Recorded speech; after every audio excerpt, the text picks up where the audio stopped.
performance of an actor, we forget the greater context of the play. No doubt the return of Starling Marte is a major subplot tonight. But the basic theme for the Pirates is to get another win, gain another game on Milwaukee, and continue to stay in the race so that Marte can make a difference in a cause of significance.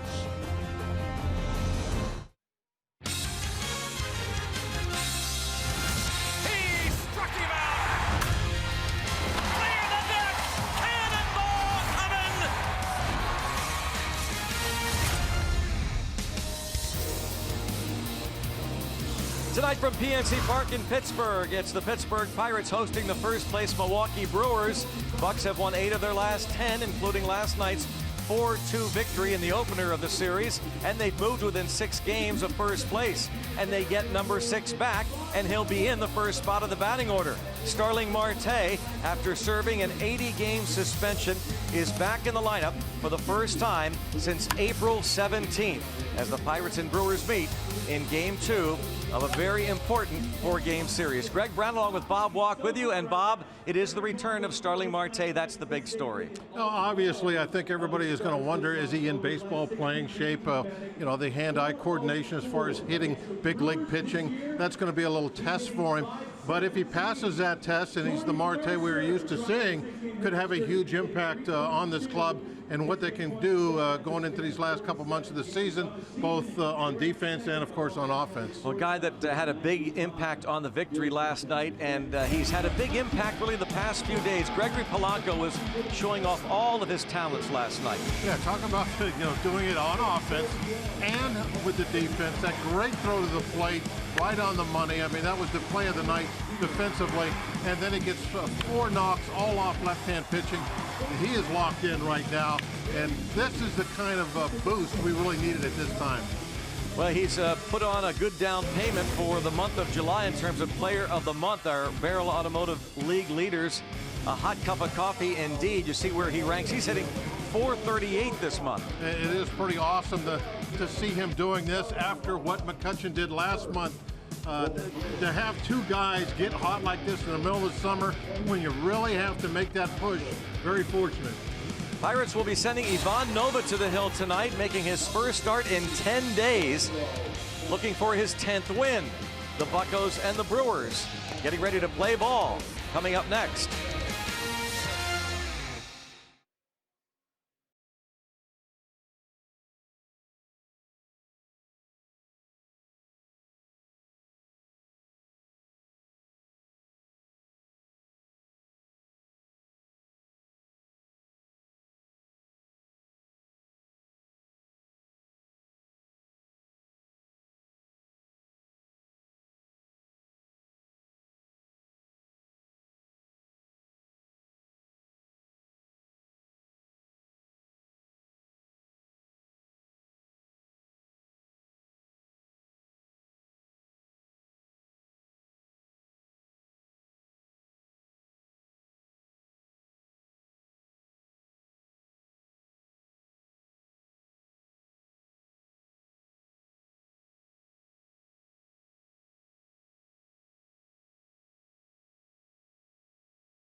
Go Starling Marte along the box seat railing, signing autographs and taking some selfies as he gets ready to play ball for the Pirates for the first time since mid-April, and Ivan Nova out on the mound for the first time in 10 days. Starling Marte back out there. One of the things he talked about yesterday was his relationship with the fans and how he felt like he disappointed them.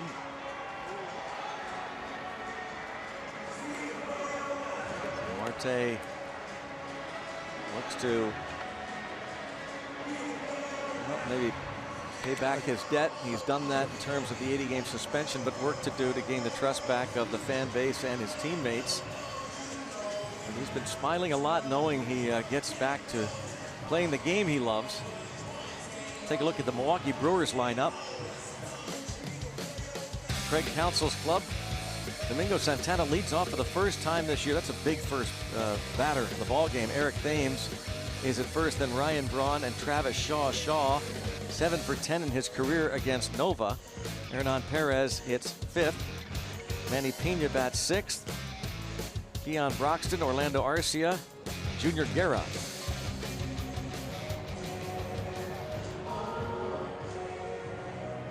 Take a look at Nova's numbers. They are very good, as they've been right from the very beginning of the season. First start, 18 games, and only 15 base on balls in those 120 innings he's pitched. A lot of times you'll see that guys will give up a lot of base hits because they throw so many strikes, but that's not really the case with Nova either, as he keeps that opponent batting average in the mid-200s. Starling Marte, how about this alignment? Marte in left, McCutchen in center, Polanco in right. Seen this before somewhere. Yeah.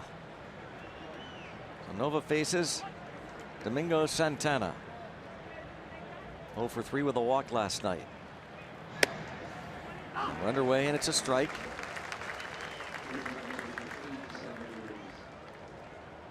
$87 at game time. See Santana's numbers. A ball and a strike.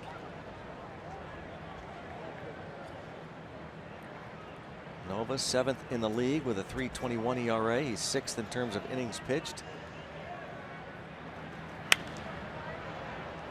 Bell over toward the box seats. 1 ball, 2 strikes on Domingo Santana. 4th start for Nova in his career against the Brewers. Suffered a loss to the Brewers at Miller Park June 22nd. Gave up 11 hits in 7 innings, lost 4-2.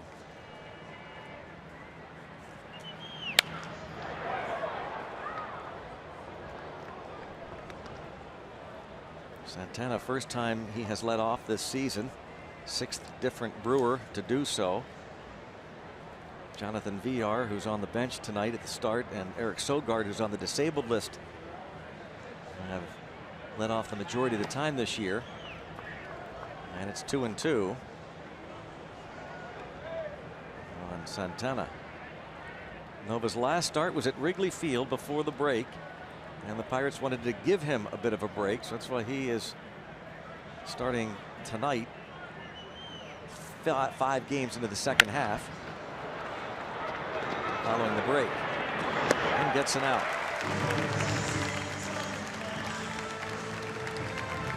6-3 put out. On to defense, yep, Starling Marte, the Gold Glover, back in left. Andrew McCutchen in center, Gregory Polanco in right. David Freese, Jordy Mercer on the left side of the infield, Josh Harrison, Josh Bell on the right side, Francisco Cervelli, the catcher for Nova. Bob mentioned we've seen this before, and the reason we made reference to this alignment is because at the beginning of the year, the Pirates had switched things around. Marte was in center, McCutchen in right, Polanco in left. And Marte probably liked it.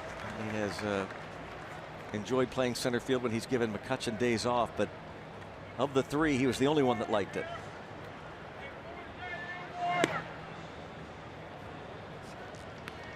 And he wouldn't hear long. Back in center. Yeah.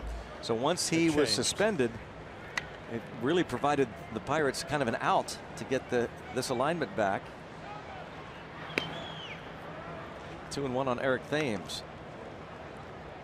Thames had a couple of hits last night.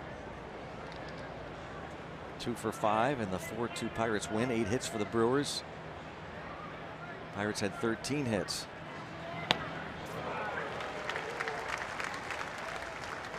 Nice little change up there.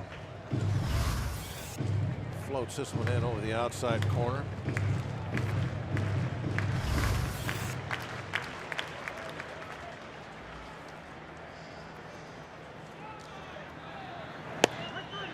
Struck him out looking. You wonder about a guy, and it's only 2 batters in, but about command after all this time off. He might be somebody you don't have to worry about when it comes to that after the time off. He just. Is that one of your Rivers Casino tips to win? No, Greg. Oh. That's not. Ryan Braun.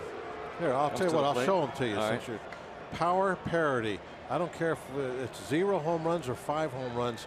Don't let the Brewers out homer you. Stay with them in that regard. I think that's really their game. And if you don't let them win that home run derby, then I think you got a great shot at beating them. And one of the ways we can stay with them is when you get the hanging curveball tonight, make it hurt. Hammer that pitch. I think Guerra's really having an incredibly tough time with that hook this year. It's being hit about a 380 average by the league, almost 390. Slugging percentage up in the 800s. So when you get that pitch, don't miss it.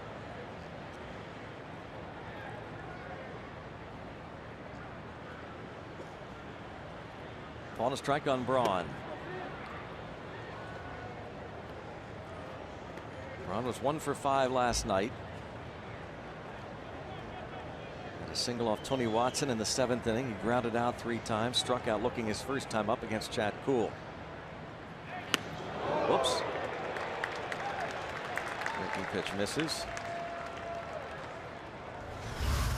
Yeah, this one just came out of the hand way early.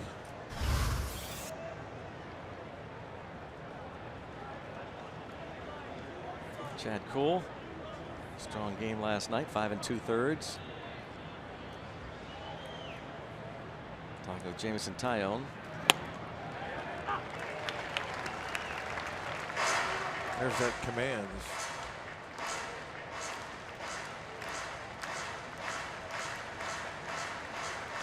So aggressive, going after the strike zone.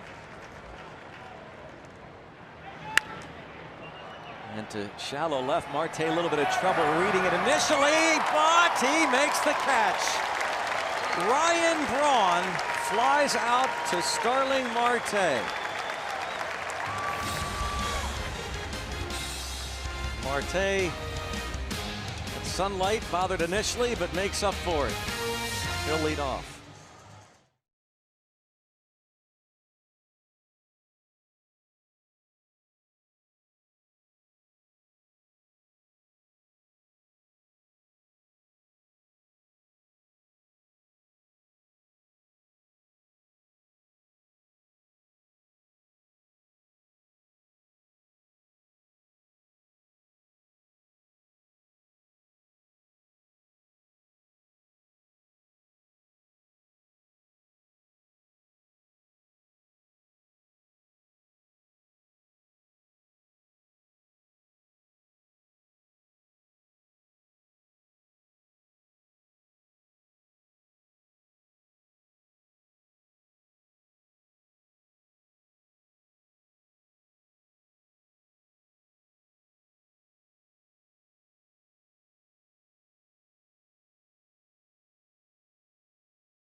leading things off. We'll get to the lineup quickly.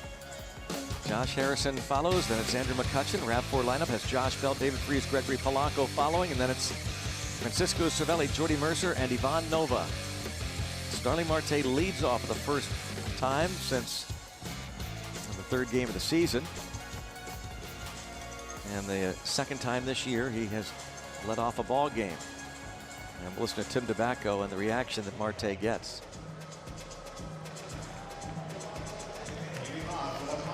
Left fielder, number 6, Starling Marte.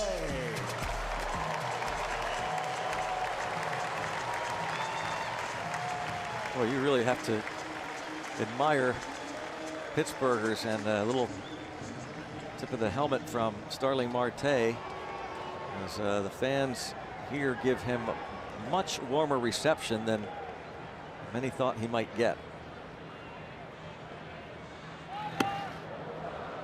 Matter of fact, to be honest with you, when Tim DeBacco went through the starting lineups about 20 minutes ago, Right. Well, I was going to say, Marte got a more favorable response than Josh Harrison, an all-star. And it was even bigger response than the one he just got here. I mean, it was really a lot of applause.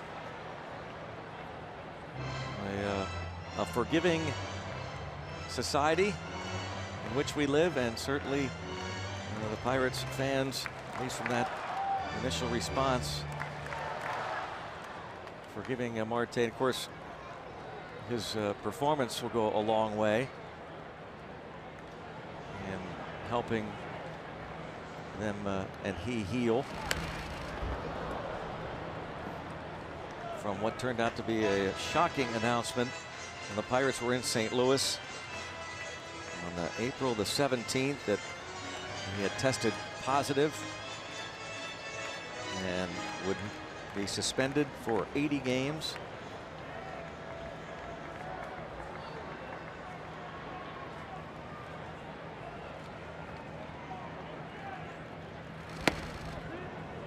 And now the question, how long will it take for him to get back into the swing of things?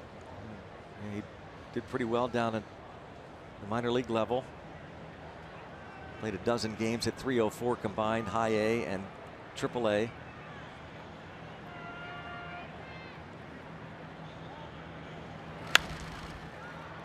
A pop up, foul territory, and he is retired. He's facing Junior Guerra.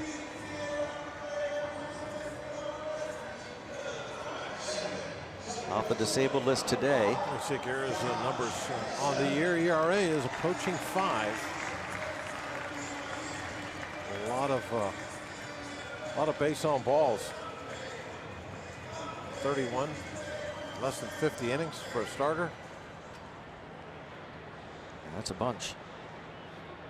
Giving up 13 home runs in just 49 innings. That's also a bunch. Jay 1 for 4 last night. Snapped out of an 0 for 11 hitless string.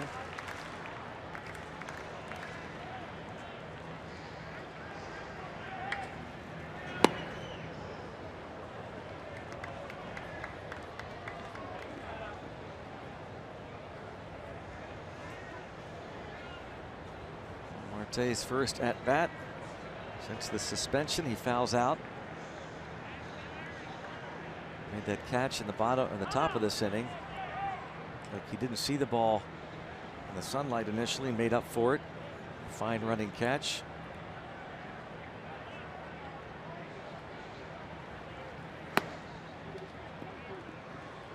And it's 1-2 on Harrison. 32-year-old Junior Guerra last started July the 7th in New York against the Yankees. Left the game with a right shin contusion. Austin Romine hit a ball off his shin and he was placed on the 10-day DL.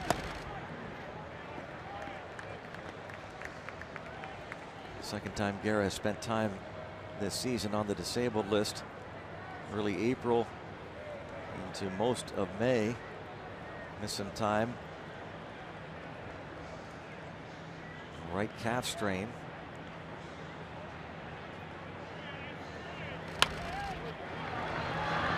shortstop. Arcia runs out Harrison.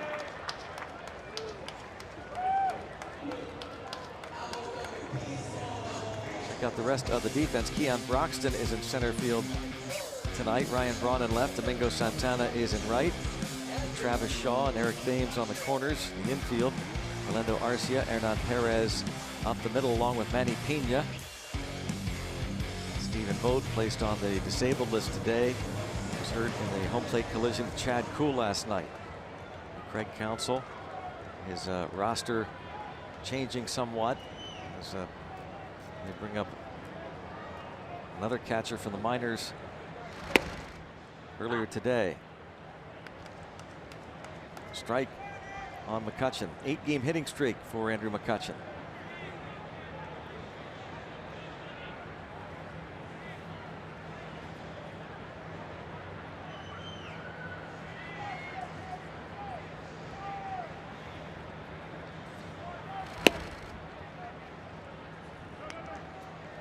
Now, Greg, we've been talking so much about the Pirates and going into the trading deadline and the importance of keeping this momentum going and winning and clawing closer and closer. The Brewers, even though they're the lead dogs, because they're so surprising right now to everybody, they're going to be feeling a little bit of the same thing. That, you know, people are waiting for us to start to crumble. Yeah. And any signs of that, you know, they got to be worried that, you know, maybe it's going to be, well, they didn't have a chance anyway. They're going to be sellers. So there's a little pressure on them to keep this winning going. And we talked about a little bit of pressure on Travis Shaw keeping that airless string going. Nice play to retire McCutchen. Head to the second, 0-0.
Baseball on AT&T Sportsnet is brought to you by Allegheny Health Network, the largest health system rated #1 in the region for all the things that matter most. And by Kenny Ross Subaru, total confidence pricing. Let's go Bucks! 0-0 here in Pittsburgh. A beautiful night once again for baseball. Game 2 of this 4-game series. Pirates are 6 back of the Brewers in the Central. Cubs 3.5 back. Keep you posted on the scoreboard. Cubs are in Atlanta again tonight. Cardinals get an early run against the Mets in New York. Travis Shaw pulls that first pitch foul. 2 hits for Shaw last night, 7 for 10 in his career against Nova.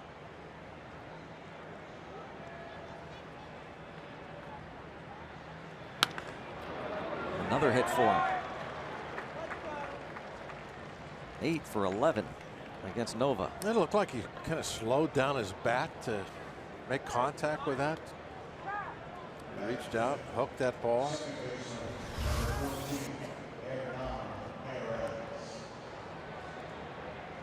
That's the kind of swing that I think that you're looking for if you're on the mound. Slow hook. You think you're going to get a ground ball over to the right side with that. Instead, it's a leadoff hit for Shaw. Now Hernan Perez popped up as a pinch hitter last night. Lines this to left. And Marte get the ball in on the double. Hard hit by Perez. Nobody out. He didn't waste any time. Got a ball down and in. And just dropped the bat to it. You can see that missed the spot quite a bit. Cervelli sitting on the outside corner, and that ball came on the inside corner.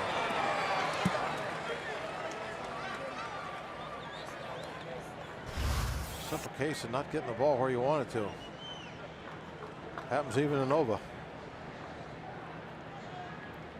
Infield back with Manny Pena at the plate.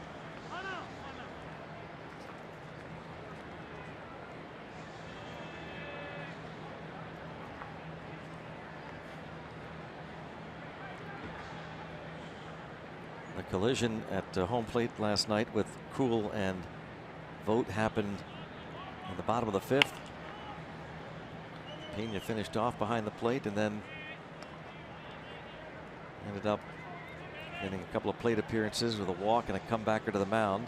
And he was thrown out at the plate by Gregory Polanco in the 6th.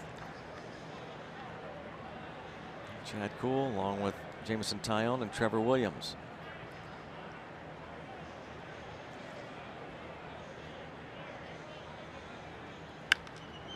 And a pop-up. Mercer calls for it.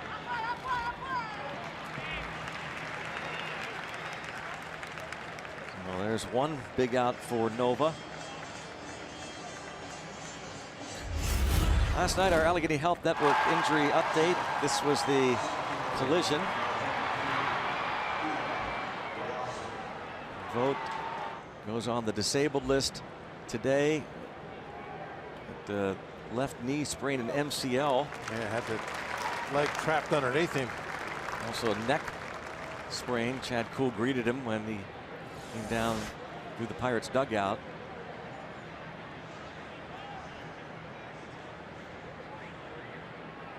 Stephen Vogt, who had just been picked up from Oakland. Well, now Keon Broxton fouls that pitch off.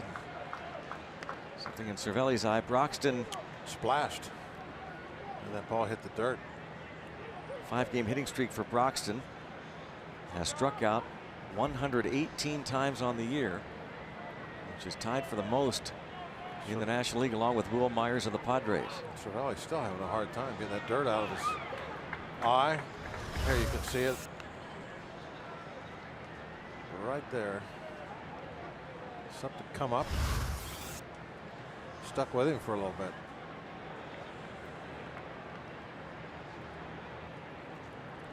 Nothing in one on the speedy Broxton. And now out in front 0-2. Can the Pirates get him to chase? Add to that strikeout total. 284 at bats, 118 strikeouts. At third, Shaw, he led off with a base hit, and then Hernan Perez doubled him to third. Chad Kuhl saves Todd Tomczyk. Very cool. Todd wasn't looking either. Where that one? Wow, struck him out, 2 down. Gave up that double because of poor location. Watch the dart throwing here. Target up and in, ball up and in, strike 3.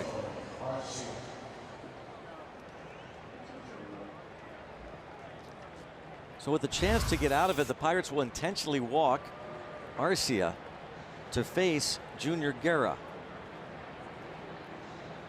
Now recently, pitchers have come up with some big hits against the Pirates, so we absolutely on the money here against Guerra, who is 0 for 12 this season with 3 strikeouts. As you say that, a nice little conversation there between Nova and Cervelli about how they want to do this.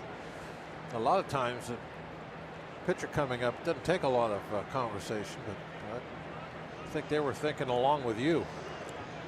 Remember the Lance Lynn double on Saturday, Carlos Martinez the RBI single on Sunday. Good pitch, but called ball 1.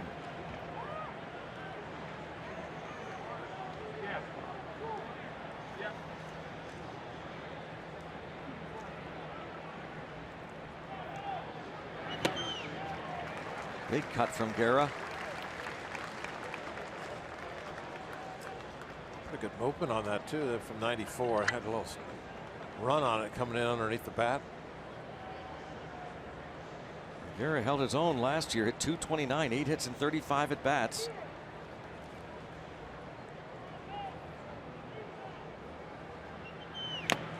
One and 2. 95. He's adding. Trying to get out of it. Second and third, nobody out. Got Pena to pop up. Struck out Broxton. What was that little sign he just gave Cervelli? 2-2 on the P there.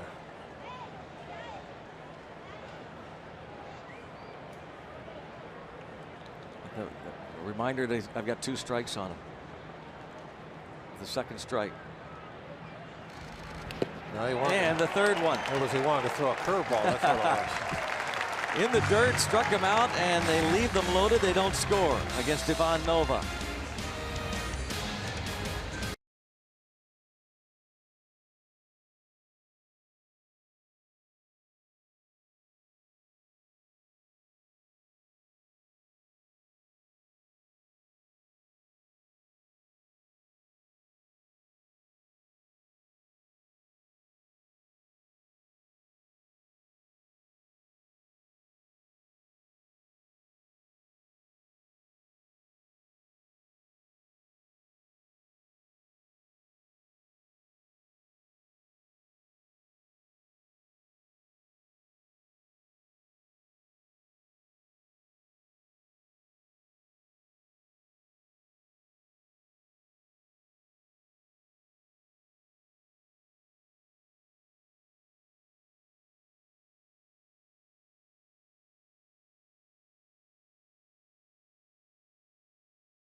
The second day of the work week means it's Twitter Tuesday. Our guest this afternoon, earlier this afternoon, Josh Harrison. Our first question is from Shane Kennedy. Wants to know if he likes the Little J. Hay show. I had a lot of fun, like recording it, you know, because I was in the room behind the green screen and getting to see those guys' reactions on the, you know, the screen when they walked in and saw the guy. And, you know, it's kind of funny seeing their reactions. I think the guys that did it, they did a good job. I like it. Help finding the puppet though, like, you know, Big J. Hay has a wife. I'm Little J. Hay. The Little J. Hay show is a segment that airs here at PNC Park from time to time, much like the That's Amore segment with Francisco Cervelli. So a lot of fun here for J. Hay and the fans, and yeah, I think J. Hay kind of likes that. That's you. That's the way you. That was tonight's feature with Cervelli, and you know, Josh Harrison did a great job ad-libbing. He was right there, not scripted. And what a job Wally Siraki did with that creation of that marionette and the whole scoreboard crew. Josh Bell. They do a lot of great things on that scoreboard. Incredibly creative.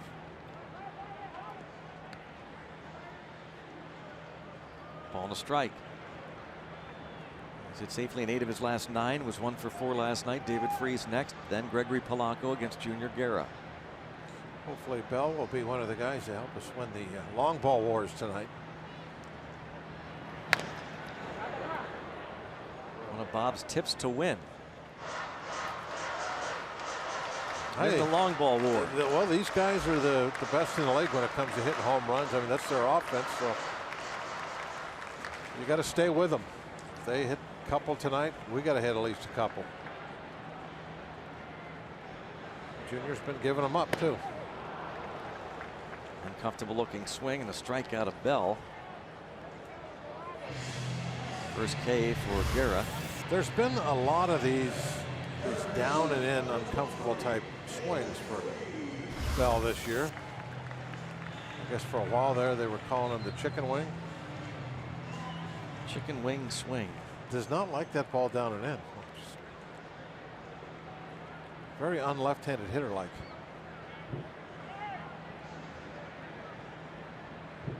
Now, David Freese, a fly ball to deep center, sending Broxton back to the track.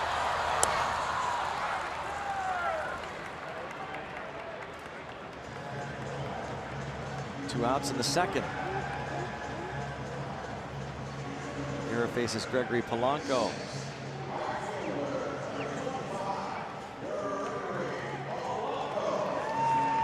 Third 4-hit game of the season last night. Last 4 games, he's 8 out of 16.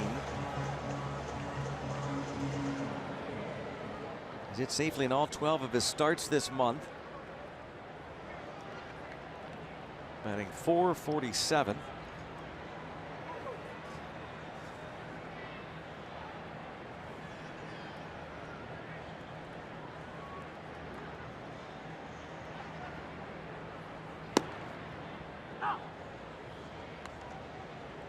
Yeah, it's such a tough start with long balls and RBIs. It's going to be very difficult to really have a solid year in those 2 columns. No, he's having a great month. Still just 27 RBIs. He's hitting in the middle of the lineup an awful lot.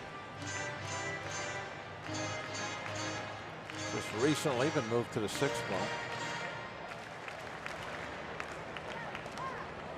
Shading him a little bit the other way in the outfield. Playing him a little bit to pole on the infield. Third baseman playing him a whole lot to pole. Shaw playing almost shortstop.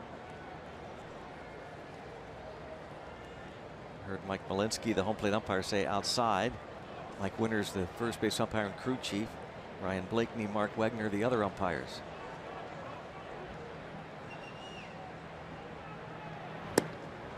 Guerra, a couple of strikeouts in the inning. 6 up, 6 down for him. Through 2. 0-0.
Off and playing in left field, number 6, Starling Marte.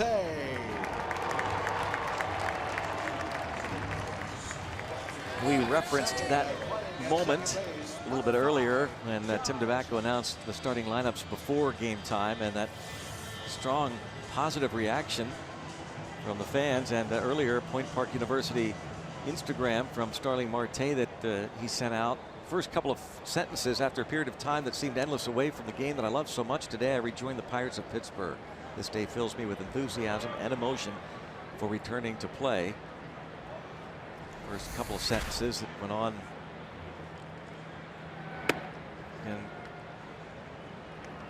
remorseful for his actions and looking forward to moving on, and folks welcoming him back tonight. Isn't it interesting the way fans of any sport treat their players? It's family. Yeah, it is. It's just remarkable. It is. It's family. It's these Pirate players are considered their own. And Ryan Braun, we talked about this last night. He gets a very negative reaction. Still does. He served a 65-game suspension in 2013. The last 65 games of the year, but I think it's really because of how he reacted to it when he again first threw an older gentleman under the bus who had handled the samples, and some Point Park University tweets that you can read on the lowdown on the lower left-hand corner of your screen. But Braun has never gotten booed in Milwaukee, even when he first came back. There's fans there very forgiving, and to Braun's credit, when he finally had to serve the suspension and admitted he had let down a lot of people in how he handled it all, he really worked hard to gain back the public's trust. And close play. We talked about that last night. That snap throws to first. Josh Bell trying to blindly make a tag. Not quite. I like where he received this throw better than a couple of recent ones where he was too close to home plate. He wasn't playing deep enough, so he went to the swipe. I mean, he was hitting the ground way out in front of the bag. His positioning was not bad there. Domingo Santana, who has 9 steals in 12 attempts. At first with Eric Thames, who struck out looking in the first.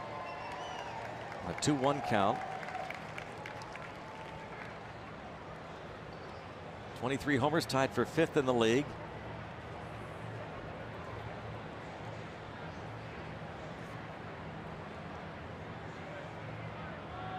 And there goes the runner. And bounced into right center field. And that ball eluded. Oh, he's out. The umpire called him out. Ryan Blakeney said he is out. I thought he was saying he was safe, but no, Blakeney said the ball did hit Santana. Santana acted as though it did not hit him. Jay was all over that. He was the first one to start pointing and yelling that ball hit the runner. That's going to be an out and an infield single for Thames. Santana's going to be out in a huge play, and this is not challengeable. No, call's been made. Call stands. Now he can ask, and he will, Mike Winters if he had a better view. See Jay? Yeah. Look at him.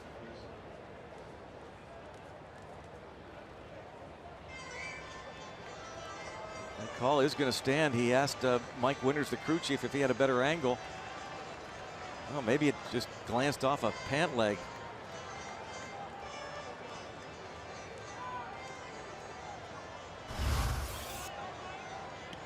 Santana is out, and a big first out instead of first and third. Nobody out. Thames at first base and 1 out. A sheepish grin there from Jay Hay.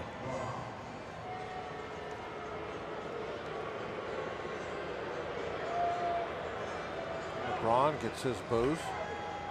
Put out to Mercer, by the way.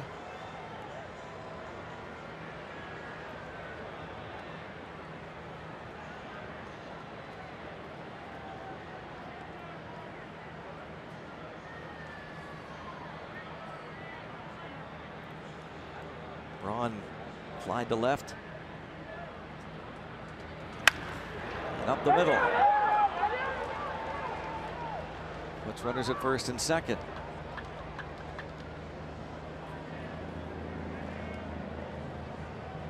Three straight hits off Nova. 5 in the last 2 innings.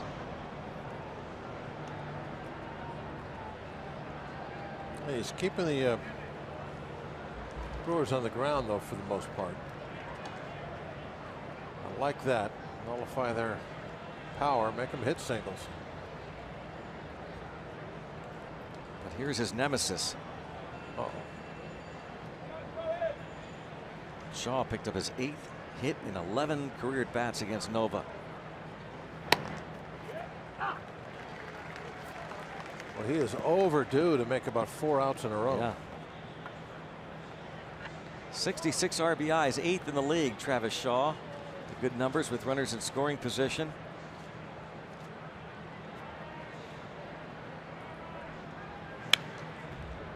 And Nova out in front, 0-2.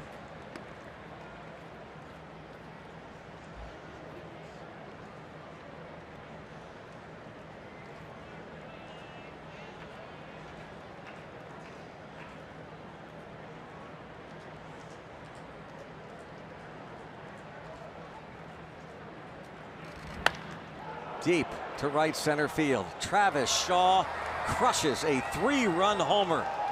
Headed toward the water. 3-0 Milwaukee, number 21 for Travis Shaw. Nemesis is maybe putting it lightly now, huh? 3-run homer. And that's it. There's been a couple of times already in this ball game where Nova's control has betrayed him a little bit as far as where he wants to put the ball.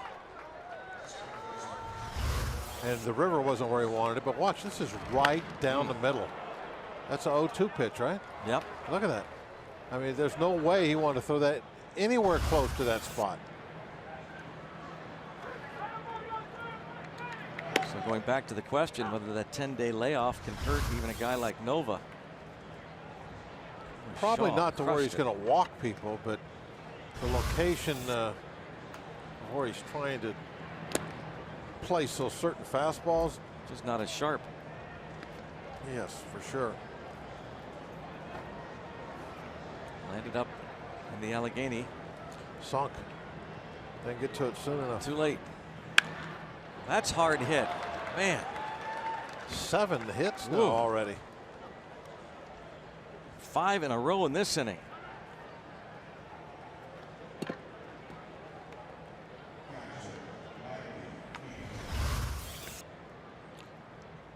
It's the home run. See the location? Shaw. That ball was supposed to be up and in. Bad pitch. One bounce. Down to the bank, into the water.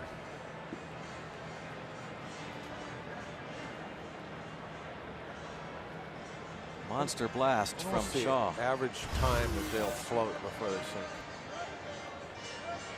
How long can a baseball tread water, Greg? Well, that's a question for hashtag Bucks Booth.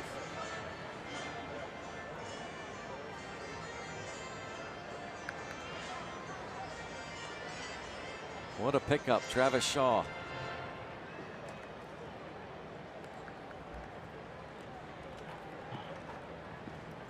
Estimated distance 427 feet.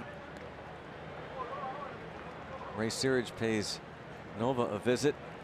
And now Manny Pena. After Nova did such a great job getting out of the second. He had second and third, nobody out, worked hard to keep them off the board. This inning began with the Domingo Santana hit to left. And remember, Eric Thames had a base hit. The ball hit Santana. It's the only out recorded so far. Braun solid single to center. Shaw homer, and Perez rips one to left. Perez has 8 steals in 10 attempts. Took a big step towards second and shut it down that last pitch. Now he's going. And out at second base for now.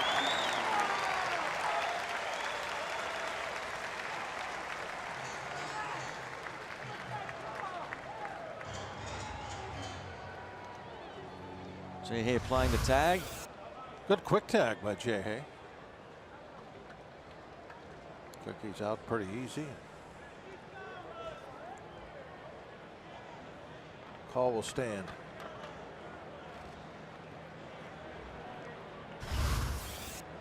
But you sure can't go by what the players say, can you? Nope. They would ask for a review every time.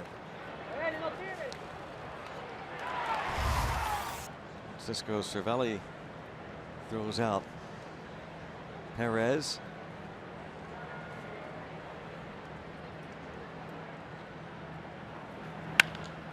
Another hit. Nova has not retired a batter.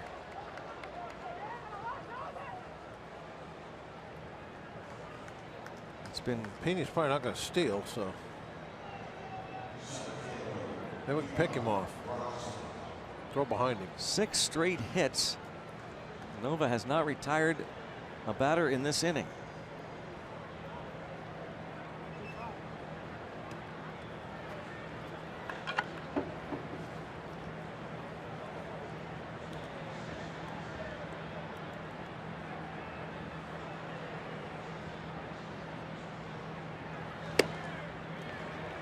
Struck out Broxton in the second. Probably the best at bat that he's had against anybody was the strikeout of Broxton.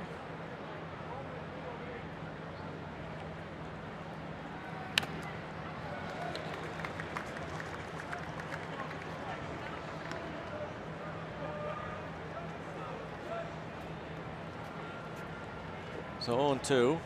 Nova being a veteran and gone through these kind of games many times, knows that still a lot of baseball to be played. And now he's got to be perfect. It'll be like his own relief pitcher now. He's the one that's got to hold the fort for a while.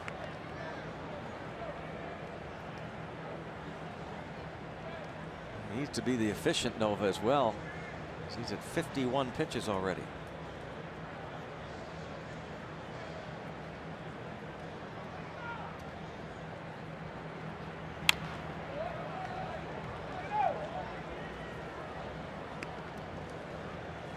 This year Nova at PNC Park, 8 previous starts, 6-2, a .263 ERA here.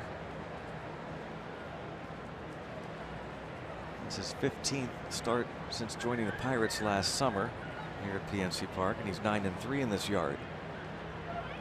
Travis Shaw, 3-run homer. A lot of bugs tonight. Yeah, this homestand we've seen players bothered by the bugs.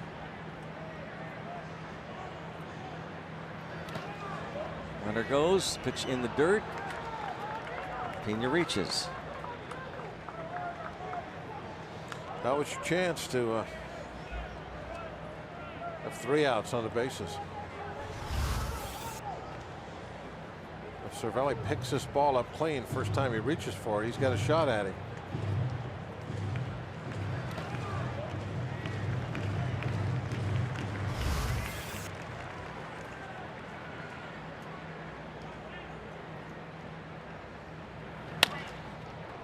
Mercer, Broxton can fly, and you just get him by half a step. Damage done. The big home run by Travis Shaw, 3-zip Brewers.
Go to the bottom half of the third inning. I invite you to bring the kids out on Thursday. Final game of the 7-game homestand. 12:35 matinee game this Thursday. All kids 14 and younger. We get a Pirates Velcro paddleball catch set thanks to Mrs. T's Pierogies. Go to pirates.com/tickets. Pirates and Brewers concluding this 4-game series showdown. Jameson Tyone for the Bucks against Jimmy Nelson on Thursday. Bottom third of the Pirates batting order. Francisco Cervelli will lead things off. Youngsters on hand tonight. It's a pup night.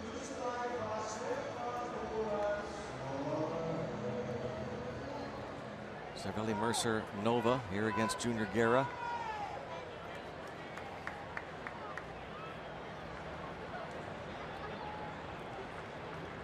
Cervelli a couple of hits last night.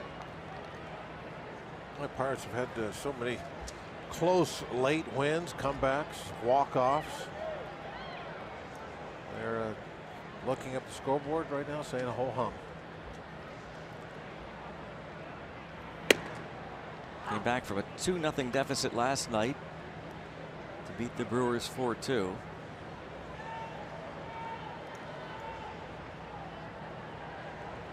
Gregory Polanco, of course, had 4 hits in that 4-2 victory and threw out the runner at the plate. And now Cervelli with a bouncer to Travis Shaw. Shaw made a real fine play on the McCutchen ground ball in the first. That ball looked like wanted to come up on him. He stayed with it. 61 consecutive airless games at third base for Travis Shaw. What's the record? 88, Brewers record set by Don Money. 1973-74. And we talked with, we had a special guest last night in the booth. Yes, we the record holder. We had the Major League record holder, co-leader with Jeff Cirillo for the most airless games ever at third base. And you know, he really didn't want to talk a whole lot about it, Bob. He said that nobody cared. Well, what do you mean nobody cares? I mean, that's a major record. Yeah. I mean, probably on a file somewhere in Cooperstown. In fact, at one point I was rooting for an error. Jordy Mercer hit a ground ball to Shaw, and he made the play on it. No, he did make the play, and they ruled it a hit. That's what it was. Yeah. And I said, you know, give him an error. And I was scolded by this gentleman. Scolded? Yeah. Why would you root against Jordy Mercer? I said, I'm rooting for you. And that's what he said. Nobody cares about that record.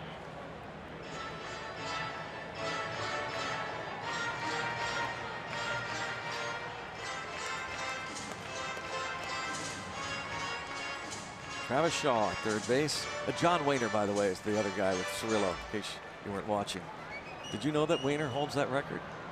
Were you aware of it? I heard that somewhere. Because you care.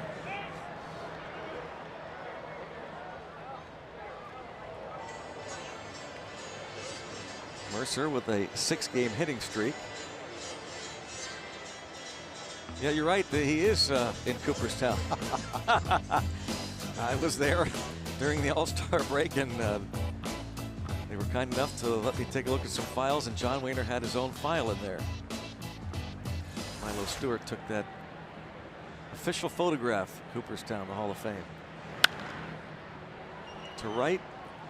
It should be easy for Domingo Santana. 2 down. Good way to spend some time on the break. Yeah. Go to Cooperstown. Enjoyable. Great little town. Got a behind-the-scenes look there, the archives, and then we went down below where they keep a lot of the items that aren't on display. And Craig Muter set it up for us, and just it was a really cool thing. In fact, as we started to go into the vault, a woman was taking some items out to be prepared and on a tray, and there were 2 pirate caps. I said, what are those for? One is Gifton Gope, and one was Davidas Neverauskas. Gope, the first man from Africa to appear in a major league game, and the Lithuanian-born Neverauskas, who was with the Pirates earlier this year. Really cool. We got a chance to. I saw a picture of those together somewhere recently. Want to strike on Nova. We held Honus Wagner's bat. You did? Yeah. Oh, no, that would be cool. Babe Ruth's final home run ball that was hit Forbes Field. Number 714. Over the roof at Forbes. Heavy? I mean, compared to a Really modern thick. bat. Real thick? I thought it was going to be way heavier than it was. Yeah, but it's just very, thick. very thick.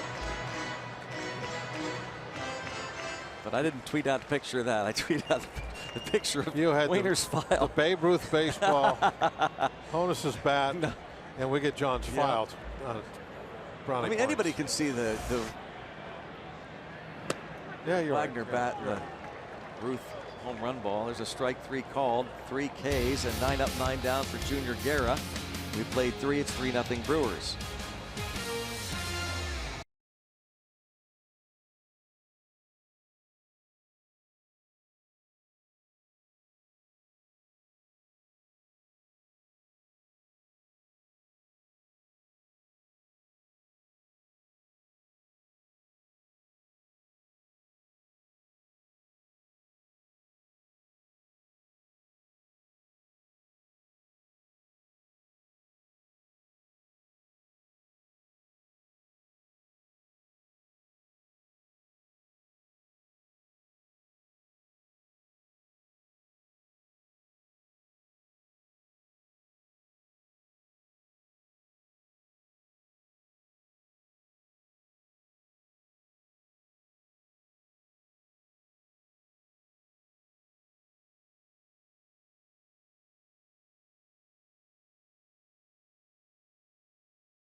It's time for the Toyota all-wheel drive RAV4th inning.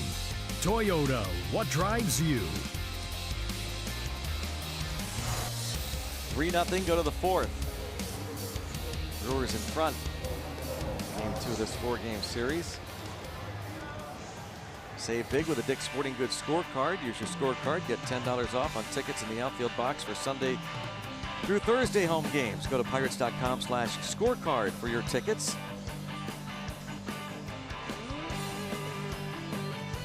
Bucks and Brewers will play again tomorrow night, and then Thursday afternoon, and the Pirates with a 9-game Western swing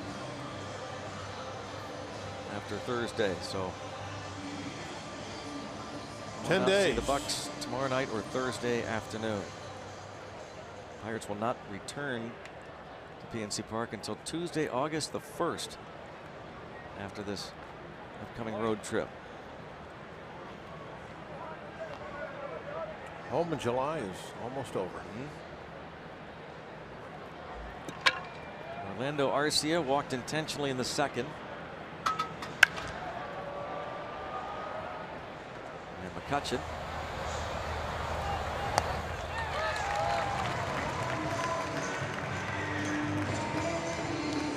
One down to the 4th. Didn't like the sound of that one. No. Didn't miss by a whole lot. That left the bat. I kind of had a uh-oh, but then didn't go anywhere. That's going somewhere. Down the Ohio. Downriver fast.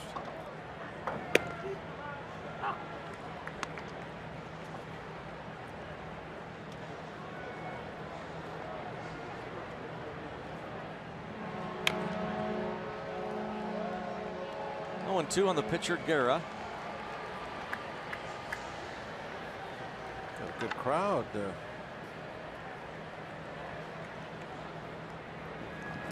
Was that the Princess? Yep. Having a good time, waving.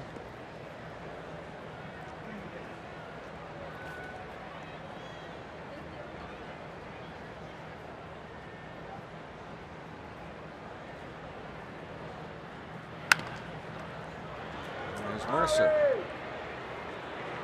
to take care of Guerra. Day Automotive this day in Pirates history. This day 1990. Bucks beat the Giants 11-2. Jeff King leads the offense. 3 hits, 5 RBIs at a grand slam off Ed Vosberg. Jose Lean and Sid Bream each homered. Doug Drabick started for the Bucks. A couple of hits for him. He went 8 innings. His 11th win of the season. On this day in 1990. It's the Giants, huh? Yeah. What if the Giants that he hit 2 home runs in 1 inning against? Yep. Candlestick? Yep. Did he do that twice?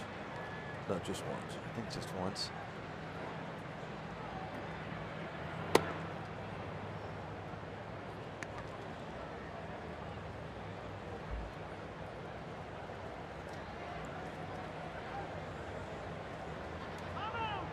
You had a big game 25 years ago today. July 18th, 1992. They all run together, Greg. I know that. But that year you had been on the disabled list a couple of times with a groin injury. Say that about every year. And you came off the DL in mid-June 1992. And you worked out of the bullpen for a while.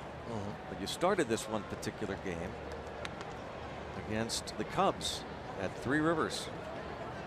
There was a 21-minute rain delay at the start. So you hadn't started a while, but you threw 80 pitches, 6 shutout innings. You and Bullet Bob Patterson combined on the shutout. Bob, nice. Beat Mike Morgan. Just another ho-hum 2-hour and 15-minute game. Gem by Bob Walken, Bullet Bob. The next day, he fixed my glove.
It is a 3-0 ball game as we head to the bottom of the 4th. Starling Marte will be leading things off.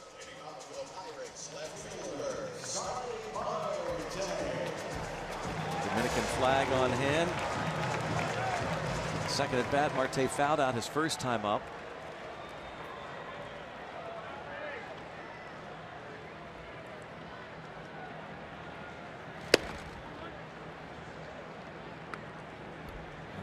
From Junior Guerra.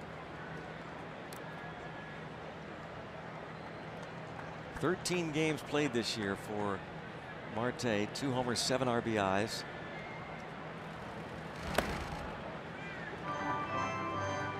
He led off 1 time earlier this season. Had not led off before that until back in 2015. He led off once.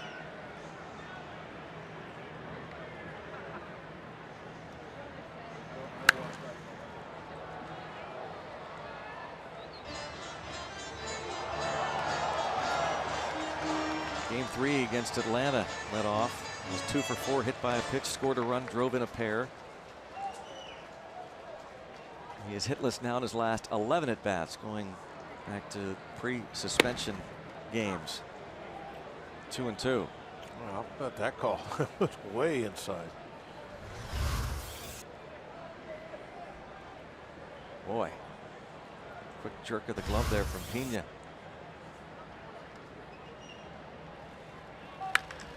And a base hit for Marte. Line single to center. First hit of the game for the Pirates. And Starling Marte.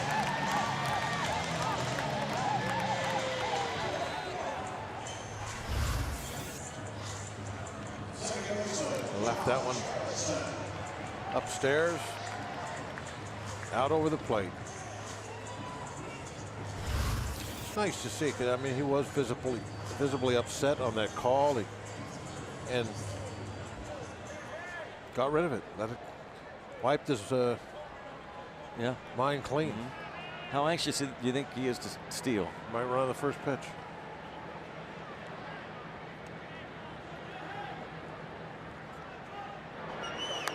Just the lob toss, not the good move yet from Guerra. Marte 2 for 4 this season in stolen bases, swiped 47 last year.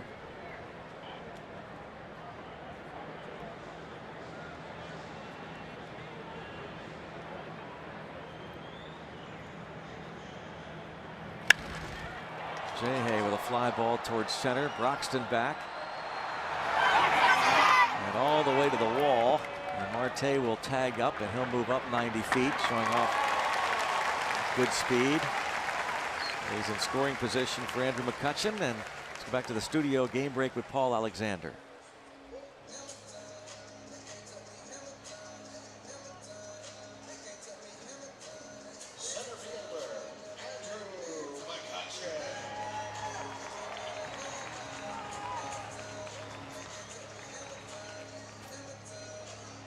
Hi, Paul. Here it is 3-0 in favor of Milwaukee. And now Marte at second for Andrew McCutchen.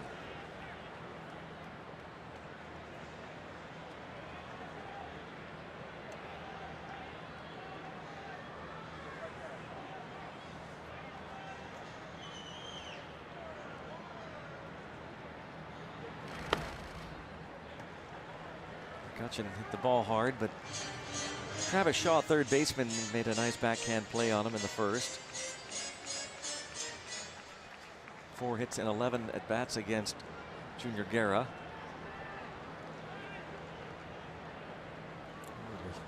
Love to go to third right now, wouldn't he? Yeah.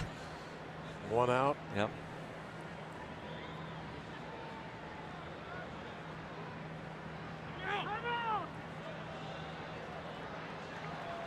That's one thing I think you can bet the farm on, that Marte is going to be looking to just wreak havoc on the bases. Yeah. I mean, everywhere. Yeah. In the outfield, fielding, throwing, hitting. Now, how will that work out? We'll see. Line drive to Broxton, right at him.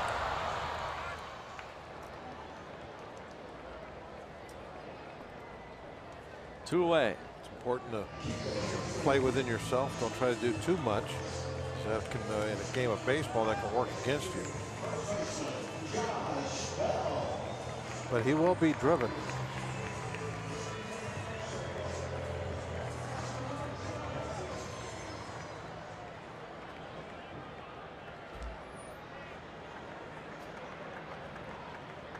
Bell struck out, leading off the second.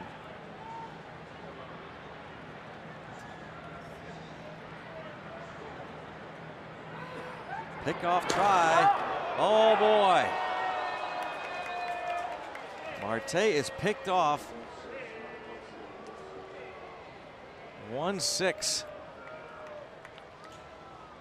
How about that? You just saw his buddy like laughing and joking with him, and then picked him off.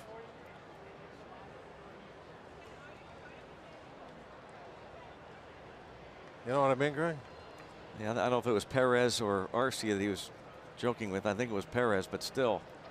No, it was Arcia. Oh, was it? Yeah.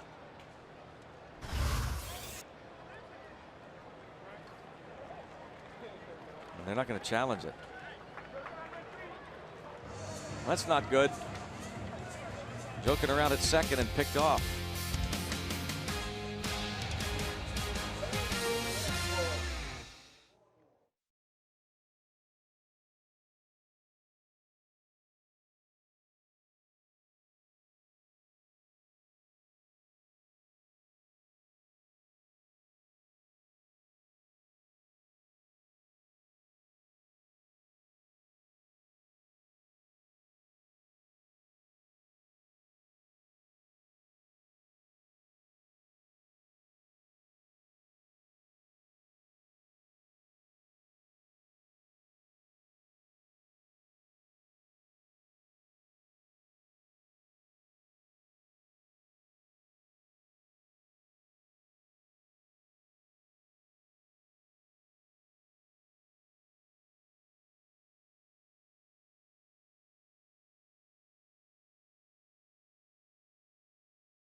Second at bat, gets that solid single to center, tags up on the fly ball, and joking around with Arcia. Hey, I'm going to pick you off here in a second. Hope you're still laughing. It's like Bill Murray talking to the Gophers, trying to, just lull them to sleep. Got him.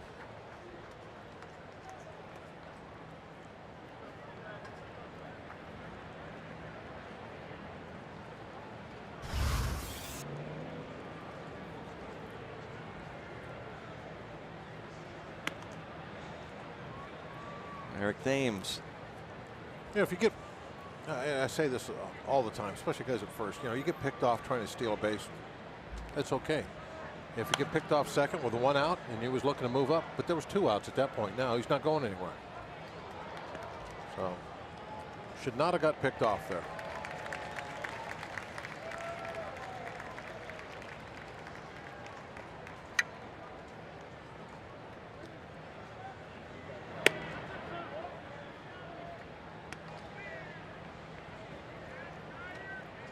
Thames infield single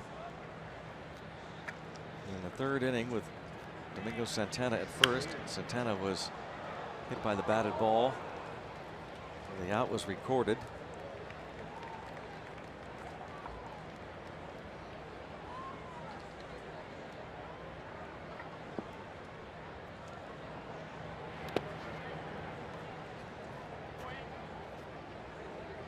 Now full count. Thames among the league leaders, not only in strikeouts, but he's drawn his fair share of walks in the top 10. Put down on strikes for a second time. Number 5 for Nova. T-Mobile Unlimited baseball break. Some news and notes around Major League Baseball. Carlos Correa is out 6 to 8 weeks, a torn ligament in his left thumb for the Houston Astros star shortstop. Bartolo Colon was recently picked up by the Twins after being released by the Braves, and he is starting tonight against the Yankees. And about a half hour ago, it was announced that J.D. Martinez was traded by the Tigers to the Diamondbacks for 3 prospects. And the Tigers are starting to unload some of their players. Trades are starting early this year, aren't they? Mm-hmm. Named players already on the move.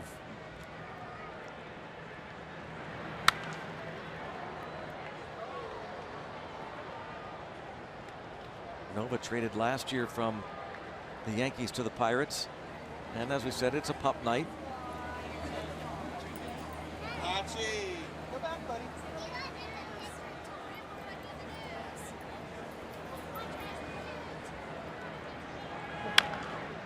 A lot of stylish scarves out there.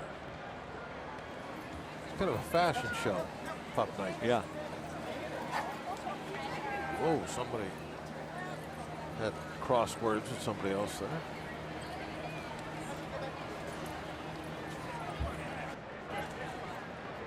You like beagles, Greg? Nope. Strikeout for Nova. LeBron, his 6th strikeout and 3 straight punch-outs for Nova. Hold the fort.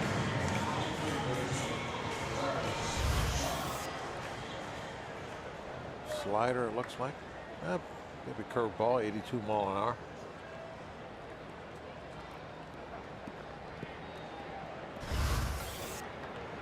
Why don't you like beagles? I had one. You ever have beagle? Have you ever had a beagle? Just answer that yes or no.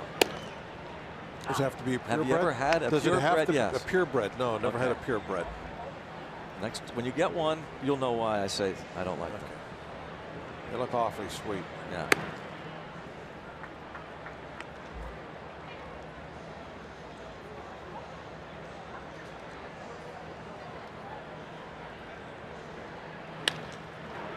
Jeez. Travis Shaw. That's another hit. I'm telling you, that nemesis is not do it justice what he is doing to Nova. But he should be due to make some outs. That's what I say. I mean, nobody puts up numbers like this. He's due for an 0 for 4.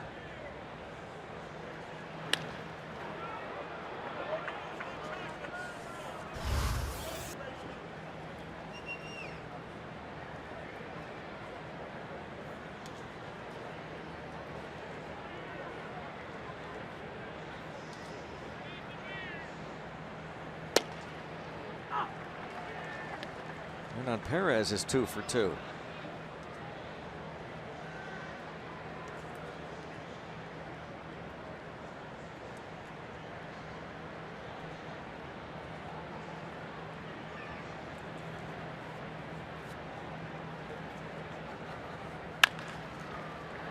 There's Mercer for the final out.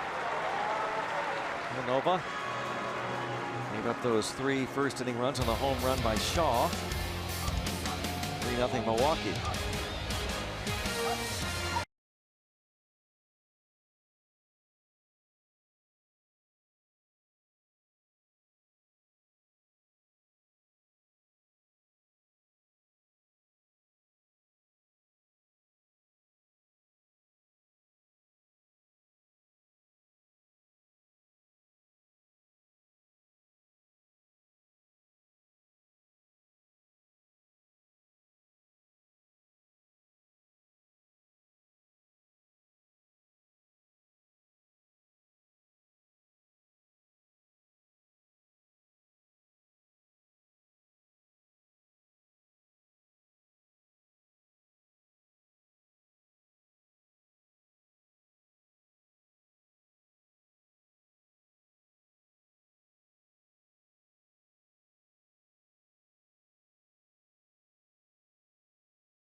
Pirates Baseball on AT&T Sportsnet is brought to you by the Chevy Trax and your Western PA Chevy dealers.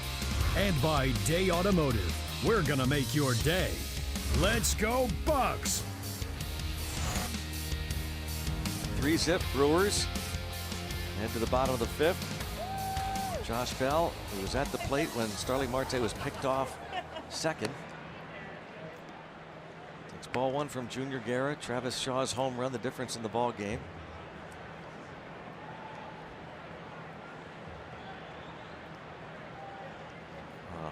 Baseballs float for about 1 minute or so unless the home run was off a sinking fastball. Lake Park University tweet. Very nice. Clever stuff. Well, there are some sinking fastballs out there. What, 44 to be exact, maybe 43.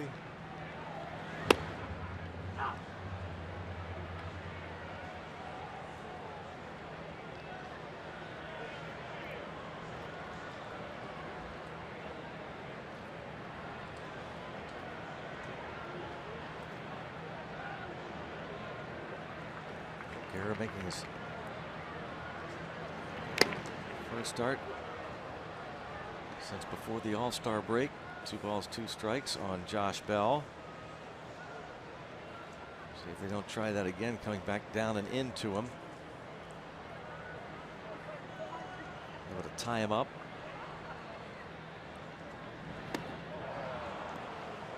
Away and a strikeout. 4 Ks for Guerra.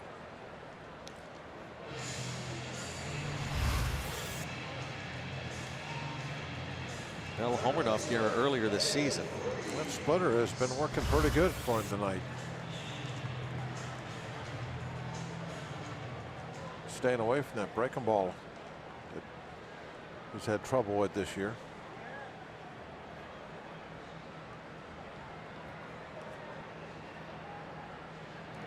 Oh, there's the breaking ball right there. That's the pitch that the league going into tonight's been hitting almost 390 off of.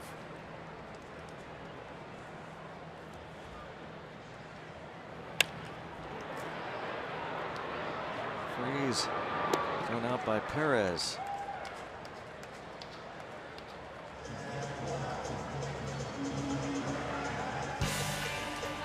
Another fan jam coming up, PNC Park, after the Pirates 7:05 game against the Padres on Friday, August 4th. After the game, legendary band Chicago will play live music after the ball game. Some greatest hits will be performed. Plus, you can watch the show from the field with the purchase of a field pass. Go to pirates.com/fanjam for tickets to Chicago. Fan Jam August the 4th. And they're sure to be a popular ticket, so make sure you go to pirates.com and purchase those tickets. That upcoming homestand we talked about. Pirates hit the road.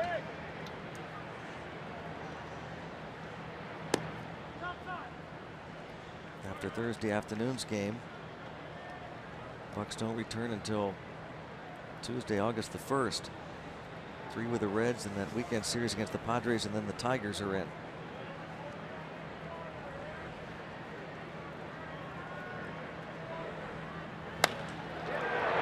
Drive, foul.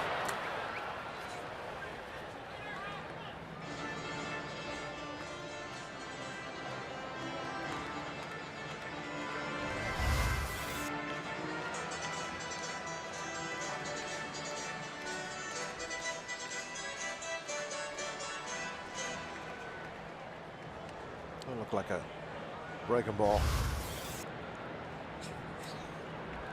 Just kind of spinning though, didn't have any break to it, but you could see that dot. He's got the ball, doesn't he? Yep, that's what counts.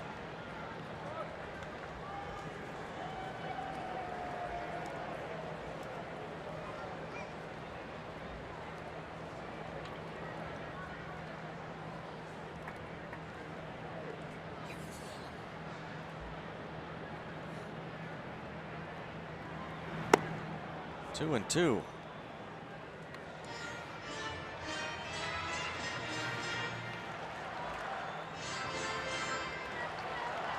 Well-traveled Junior Guerra. And he settled in last year, went 9-3 in 20 starts his first year with Milwaukee. Very old rookie. Originally signed as a non-drafted free agent by Atlanta in 2001.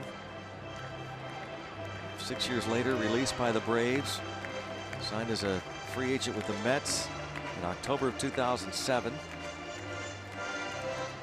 Released by the Mets less than 2 years later. Signed by the White Sox.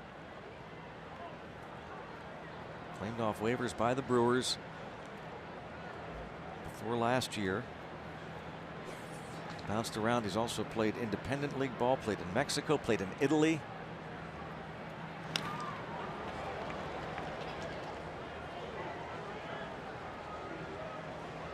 Still 2-2 on Polanco.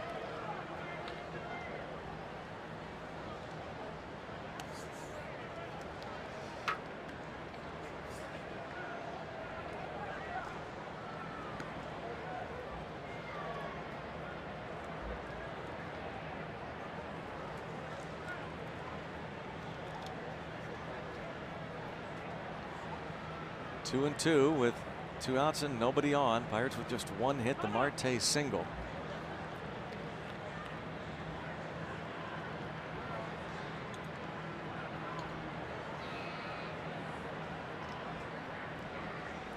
Marte then picked off second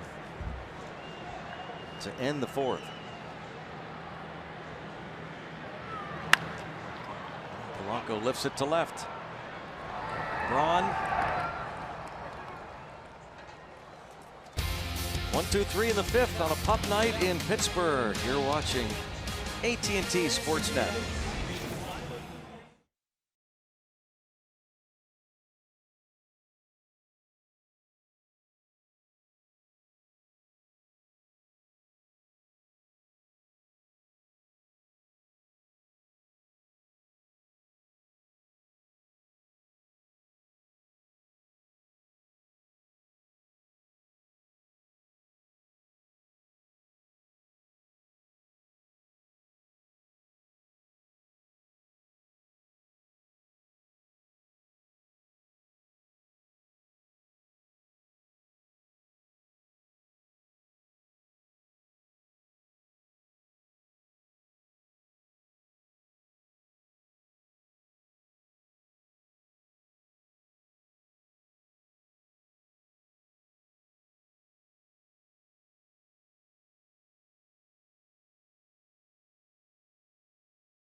Tonight on AT&T Sportsnet, Wednesday, August 2nd, Pirates host the Reds here at PNC Park. Don't miss your chance to purchase a home run or grand slam backpack, both filled with unique Pirates memorabilia exclusive to this particular event. Your donations will support 4 local charities and their fight against cancer and efforts to help those affected by the disease. August the 2nd, you can watch it here on AT&T Sportsnet. You can also pick up those backpacks right here if you're at the ballpark. And we're on to the 6th inning now. You like Cocker Spaniels? Yeah, I do. Do you? Yeah. I like them a lot. I like Springers too. Yeah, there's a Springers there. And that's a fair ball. And Marte gets to it quickly and shows off that gun, and then Harrison quickly on to first. A leadoff hit for Manny Pena. Good idea by Jay, because you know if the runner did change his mind and go back after hitting the ball down the line, he had to have taken a very aggressive turn. So if you get the ball and there's nobody to tag, go to first with it. You got a chance. Marte was hoping that Pena was headed to second.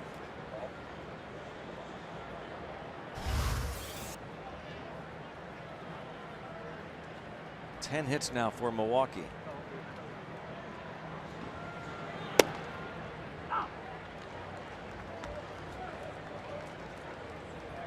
As we know, Marte's got a great arm out there in left field, but Osuna, he set the benchmark this year. Yes. Back-to-back plays, wasn't it? It was the same. Yeah, back-to-back and 3 in the game. Throwing guys out at second.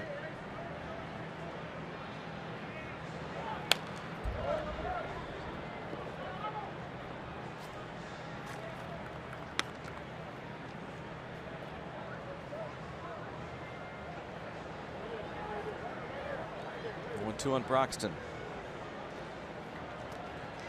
A.J. Schugel.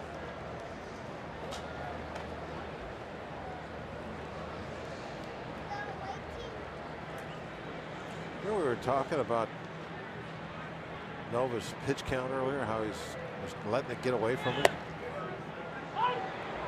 Here he is in the 6th inning. Yeah, he's at 51 through 3. And 6th inning, he used to pitch number 83. So still should easily get through 6 innings and keep it under 100 pitches as long as he can get the Milwaukee hitters to agree. Of course, that four is a little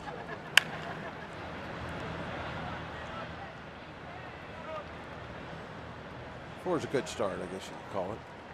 If we could get maybe a ground ball here. A little double play action. Lots of bugs.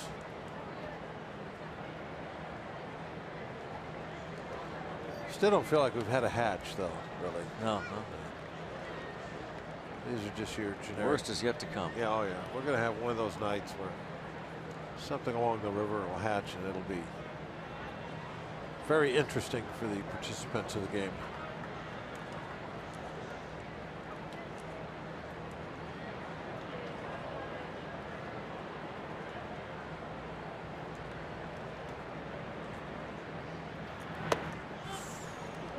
Man, didn't get a call. Yeah, that looked like a pretty good pitch.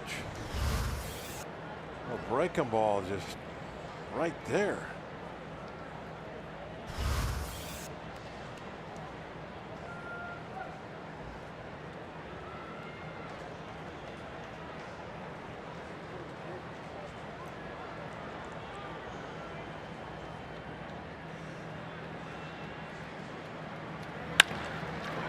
Tough to double up Broxton. They got him anyway, despite a drop. Mercer recovers.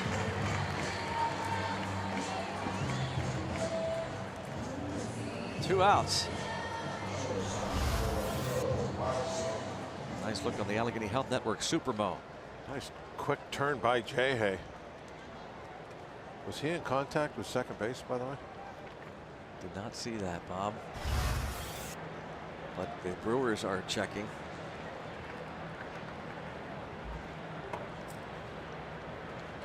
They will not challenge. Something that is scrutinized nowadays. Oh yeah, he kind of had one of his cleats on there. Got him. It's one of the things that's changed about baseball is that play you wouldn't ever give a second thought of whether he was on the bag or not, but it is scrutinized and called nowadays. If he was a quarter inch off the bag, they're going to call him safe. Polanco hurries into right center and makes the catch. Still 3-0 Brewers.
The 6th inning here on AT&T Sportsnet, and the Pirates are continuing to honor youth baseball and softball teams this season. Tonight, they tip their caps to the Braddock 12 and under RBI team before the game. This is the same team that won the first Pittsburgh 12 and under championship by going unbeaten in the regular season and unbeaten in the playoffs.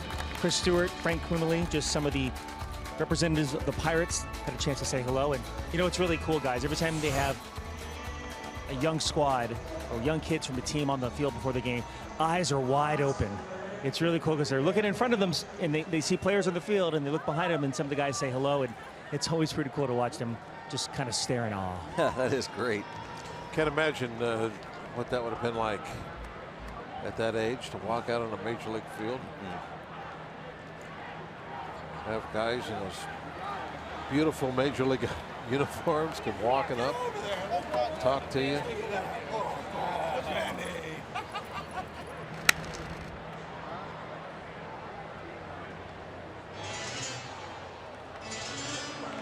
You know, on pup night, they should have pups take the field before the game.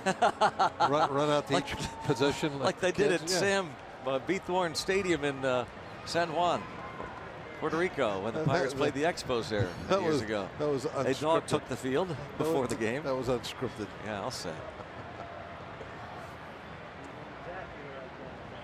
I think the puppies would like that. Just let them run around. Just let them all just, you know, for like 20 minutes. They have to go out there with a scooper after that, I think. What is that? I like the look of that dog. Is it a doodle? Golden doodle, we're told.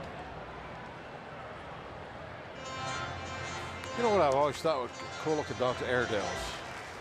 Those are the big ones, aren't they? Yeah, they're pretty big. Real big. I understand, Todd. You're not the only one. You know, didn't Charlie Brown have a beagle? So how could Greg not like it? The cartoon character did, but brother Charlie likes the pugs. Oh, he does? Yeah. He's a pug fan. There's a drive to deep left field by Cervelli, and clear the deck. Cannonball coming. Vita Bella. Bucks are on the board. It's 3-1. Number 5 for Cervelli. Well, a lot of times, you know, I kind of don't think much of solo home runs as far as building rallies, but tonight, when nothing happened, maybe that'll break things loose a little bit. Well, going back to your tips to win, you got to win the home run war, so they tied. Well, that's 1-1. Home run war.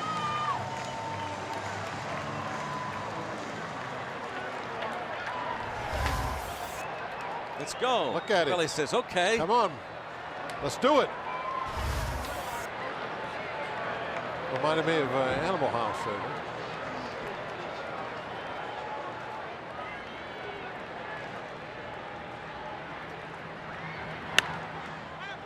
Mercer pops up the next pitch after the home run. Just out of play. So Cervelli hits number 5, a line drive. His first home run since the Grand Slam the Sunday before the All-Star break at Wrigley. I think that was a splitter that didn't do a whole lot. Oh, that young fan is robbed. There you go. I just wanted to slow it down for you. After you get an assist, young man. Great shot there. Cervelli puts the Bucks on the board.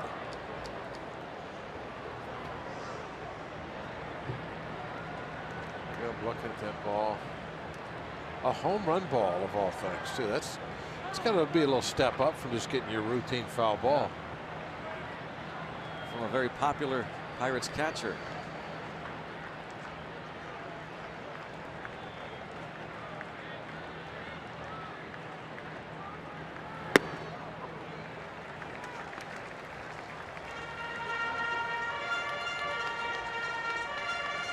Leadoff home run.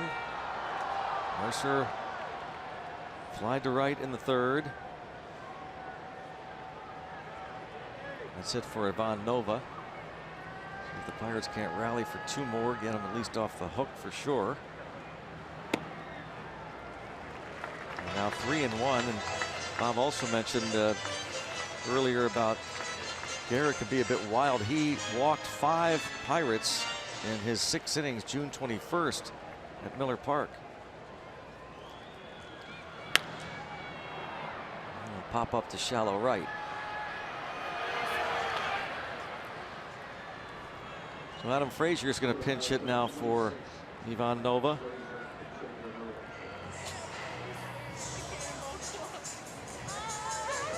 Now the Cannonball Club. Oh, I like the logo. Yeah. Sweet. Excellent.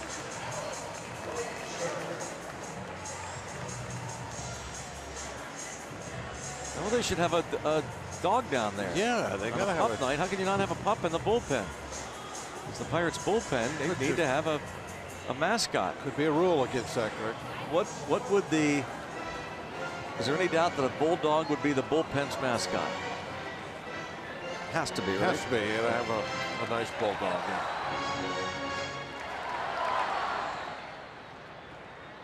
Nova goes 6.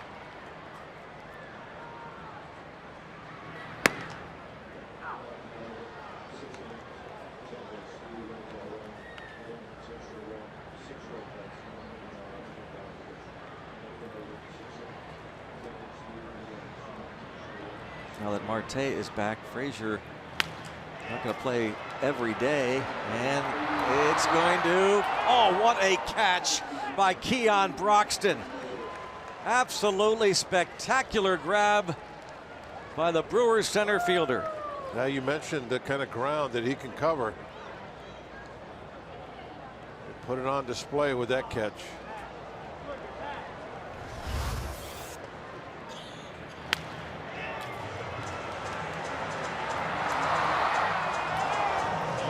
Phenomenal play by Keon Broxton. The Allegheny Health Network Super Mo. And held on. Got it right in the palm of the glove. Yep. Thank you. Deserves a salute.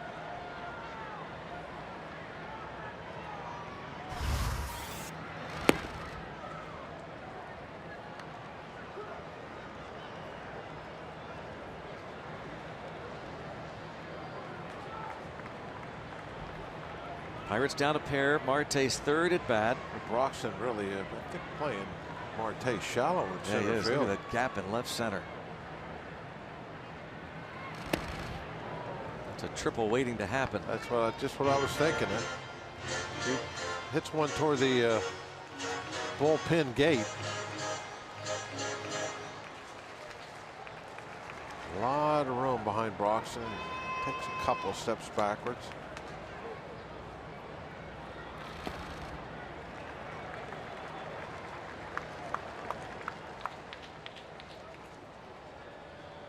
Marte looking to reach.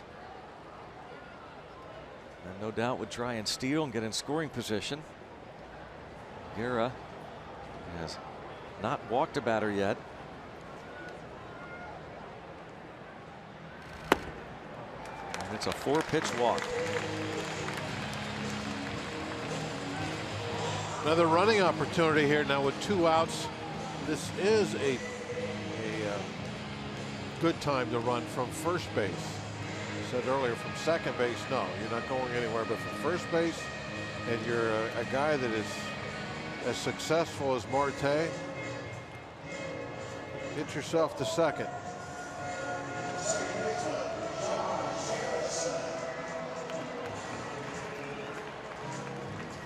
Marte giving him some last minute instruction. Marabarti, first base coach.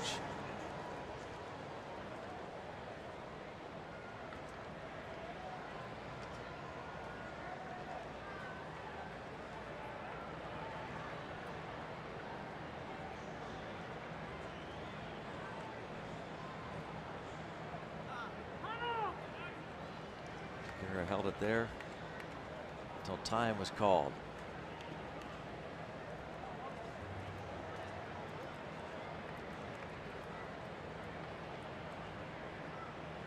Josh Harrison 1 for 12 in his career against Guerra, including his 0 for 2 tonight. Ground out on a fly ball to the warning track in left center.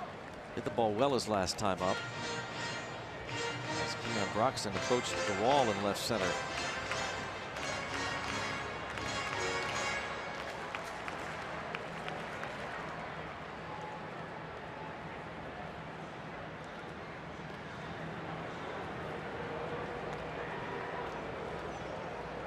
Marte looking to run.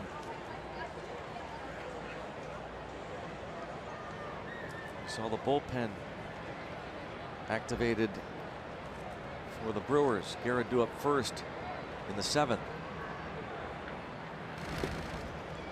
He is, even though he's only had 73 pitches, making his first start in 11 days, placed on the disabled list. Oliver Drake is up. Guerra approaching the end of the line, and now a visit from the pitching coach Derek Johnson.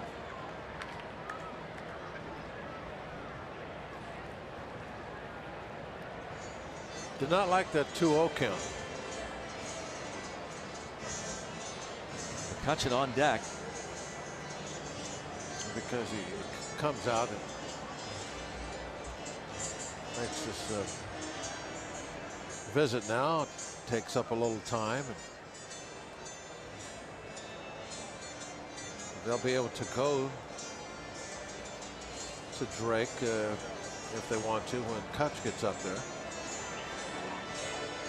Jay can get on base.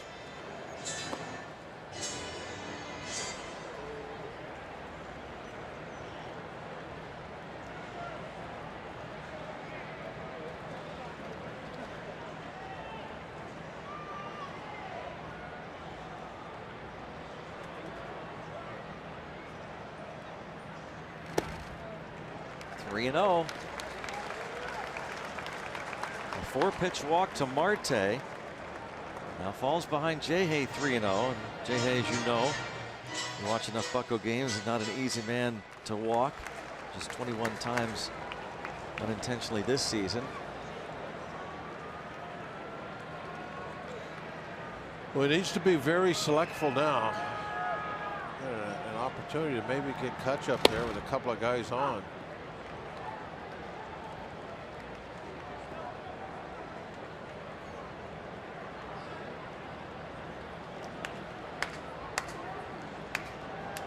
Is that a word, by the way? Selectful. It is now.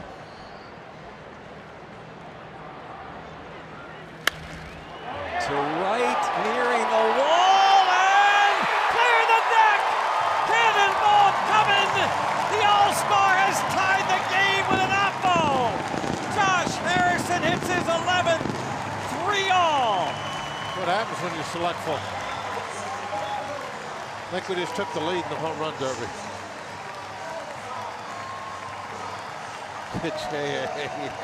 Opposite field home run by the big man. The Bucks tie it up with the long ball here in the 6th and knock out Junior Guerra. Josh Harrison. They have been the comeback kids, haven't they? It started with a Cervelli homer, and with 2 outs, the walk to Marte, and on the 3-1 pitch.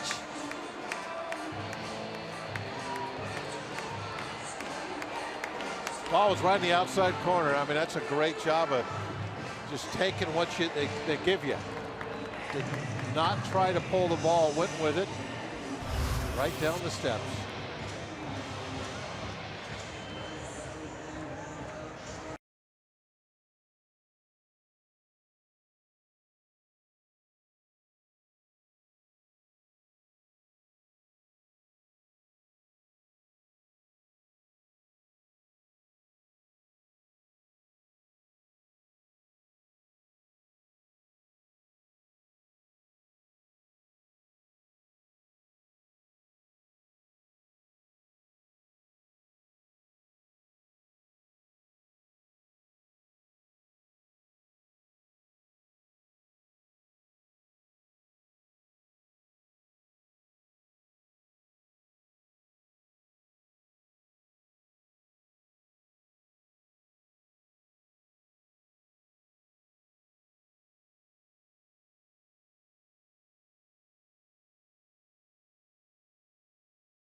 3, a pair of home runs, and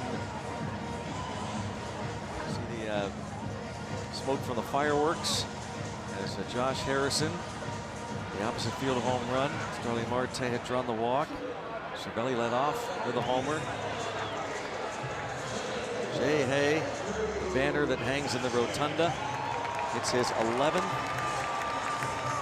They've been slumping lately. He's telling Marte there, don't need to steal. When I'm hitting, you're in scoring position when you're at first. Here is Oliver Drake, unscored upon in his last 10 appearances.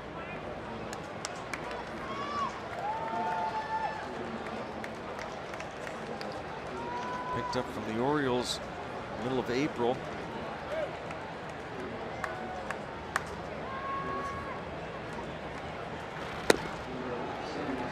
And now he falls behind McCutchen 2-0.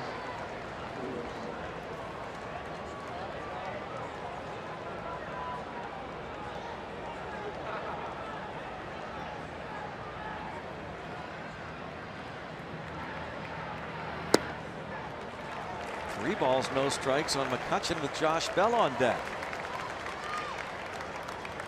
McCutchen lined out to center field in the 4th.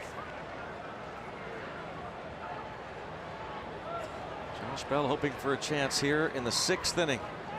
Just 3 hits off Junior Guerra, and he exits.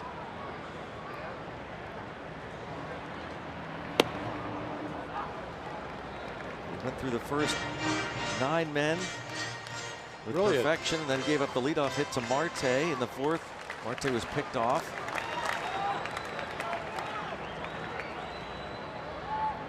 Well, odd game for him. Yeah. 3-2. Kind of like Suitors, wasn't it? Last or yesterday with the Guerra going a little further. But still, Suter looked real strong early on in that game, and it just fell apart for him quickly. Same thing with Guerra. 3-2. It stays 3 balls and 2 strikes as the fastball's fouled off.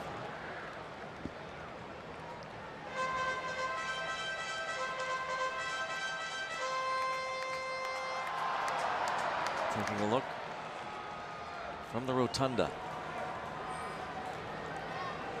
Through that little bit of haze that's hanging over from the fireworks down that left field corner. That's where the rotunda is, obviously. Still 3-2 on McCutchen. Seems determined to do something big here after teammates Cervelli and Harrison tie the game.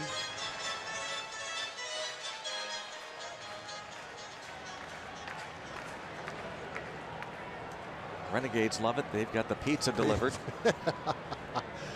I mean, how much of a renegade are you when you're eating pizza? Yeah.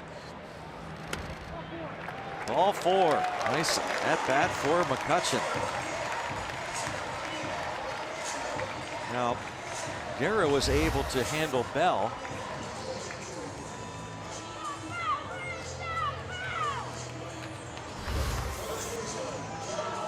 Close pitches. Josh Bell struck out each of his 2 at-bats against Guerra. Let's see how he fares against Drake. Let's hope the baseball looks as big as that to him.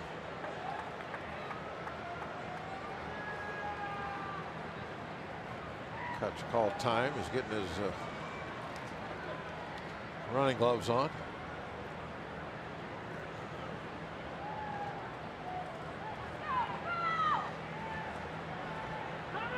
He didn't have the red ones on yesterday. Stuck a little bit in the head first slide on the stolen base, so he's got the red ones back.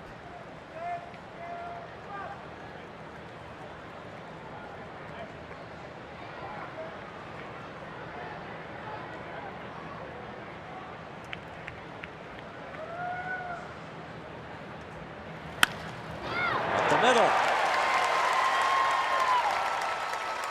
Josh Bell singles.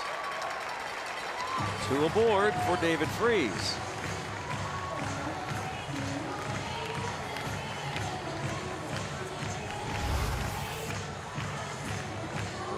down the pipe.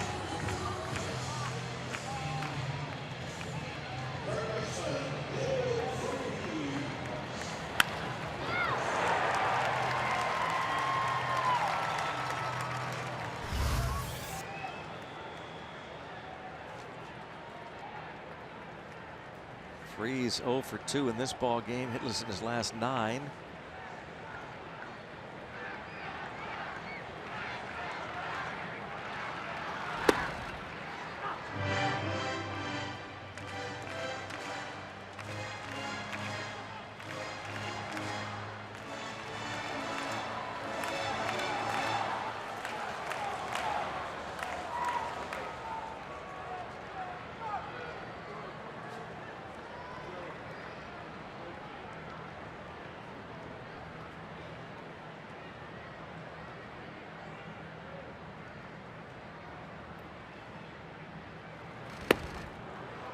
Freese in the hole, 0-2.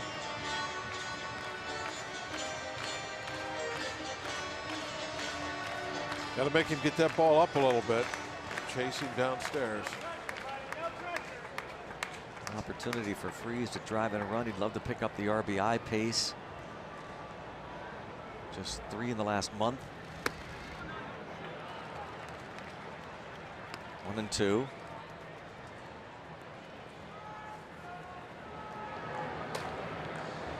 Carlos Torres up now.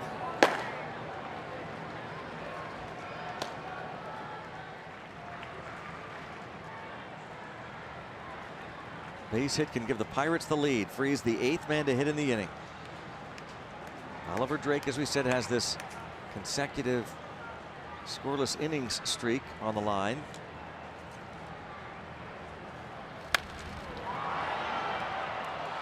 The other way foul with some distance. That was not the spot that they're trying to work Freese. That up and away is kind of David's sweet spot. Likes that ball up there.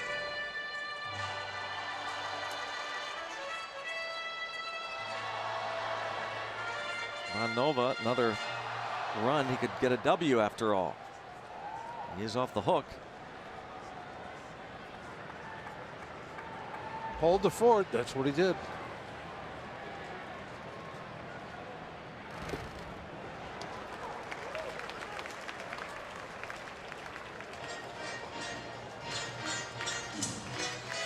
Make a mistake. Throw him out just a little above the belt, just right over the outside half of the plate.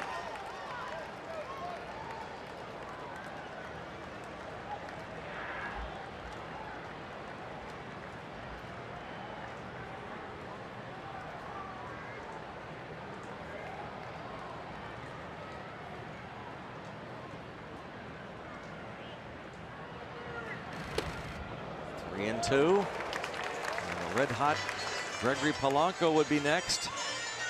Runners will be off on the pitch.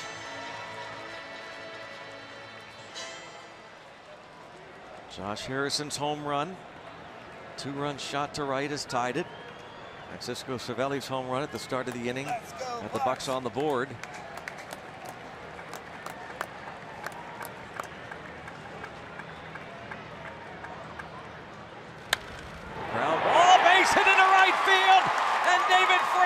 Given the Pirates the lead.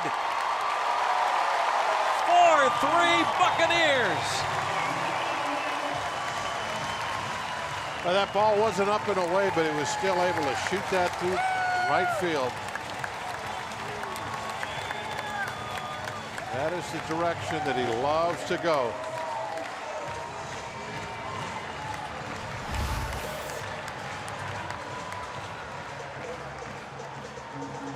Right down the middle.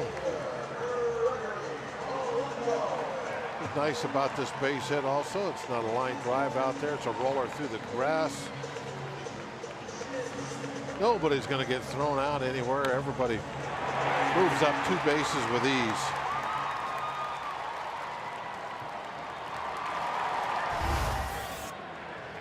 Freese's RBI, scores McCutchen, Bell to 3rd, and here is Polanco, the 9th man to hit in the inning. Has struck out and fly to left.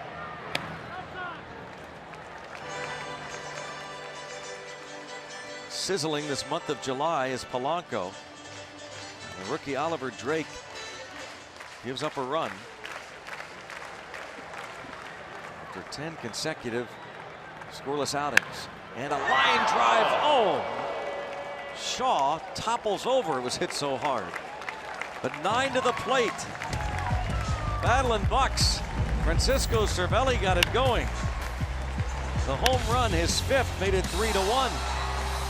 And on his way to the plate, imploring his teammates to get it done. And Josh Harrison did just that with a home run of his own.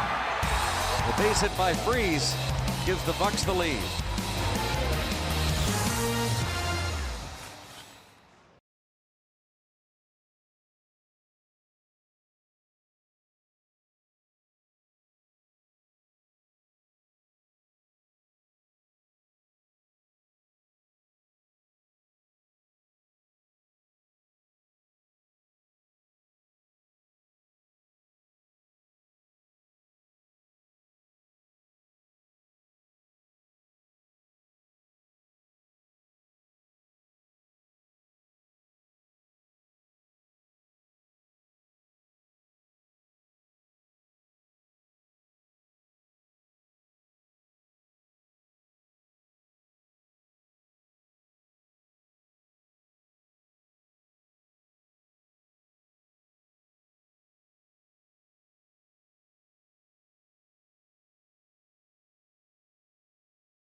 Telecast is presented by the authority of the Pittsburgh Pirates and may not be reproduced or retransmitted in any form. And the accounts and descriptions of this game may not be disseminated without the express written consent of the Pittsburgh Pirates. Francisco Cervelli's home run on the UPMC scoreboard got the Pirates on the board, and then the J-Hay homer that tied it. David Freese capped off the scoring with the RBI single. A.J. Schugel comes on to try and get 3 outs in the 7th. Must mean that someone not available, probably Tony Watson.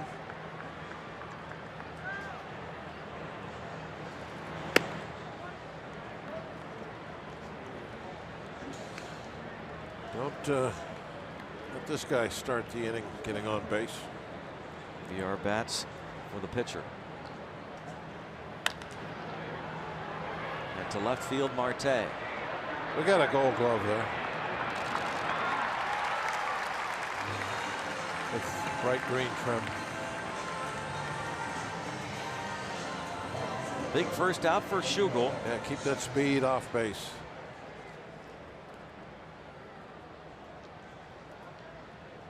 Point Park University tweets about that uprising in the bottom half of the 6th.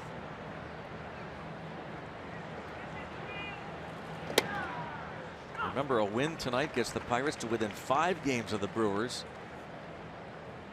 The Cubs are in Atlanta. They're still in a rain delay. Bounce to Freese. Nice work, Schugel. 2 outs.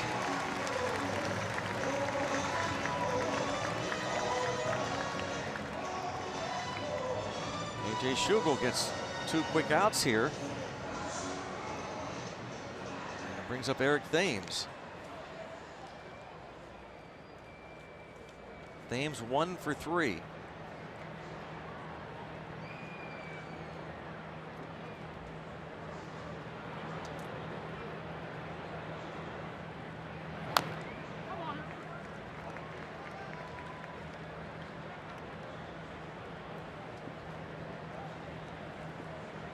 Signed over the winter after 3 years starring in Korea.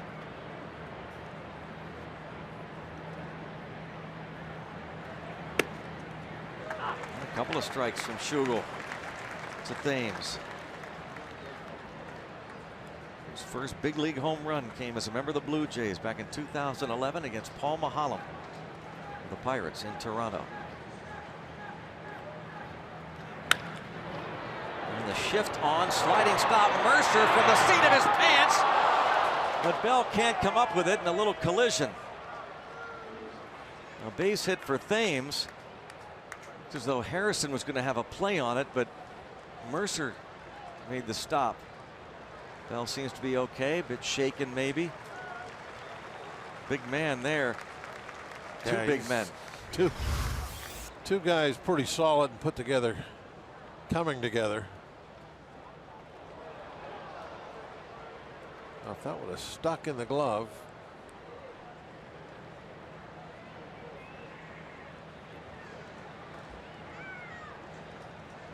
Wow, he did. That was a harder collision than I thought. Now we've seen a replay of it a couple of times.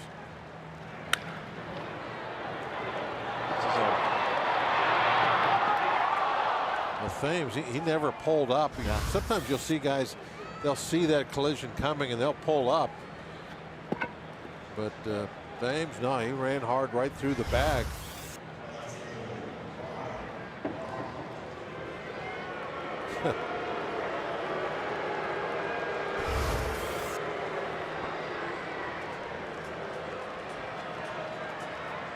Base hit for Thames, and now Schugel faces Ryan Braun.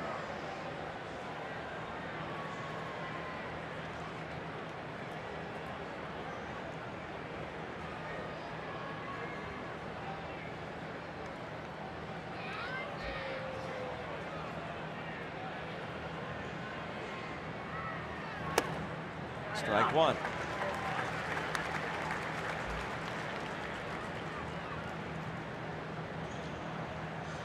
Braun with 11 home runs.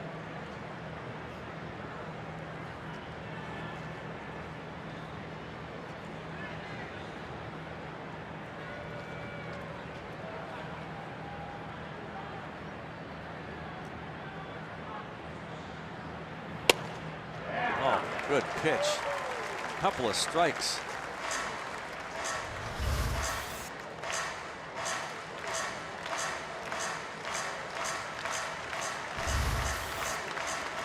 Schugel retired all 6 men that he faced on Saturday night against the Cardinals.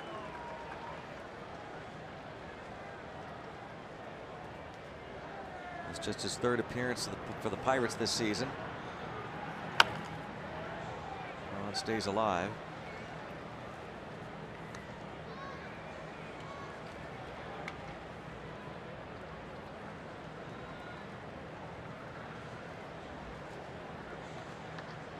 Still 0-2. Don't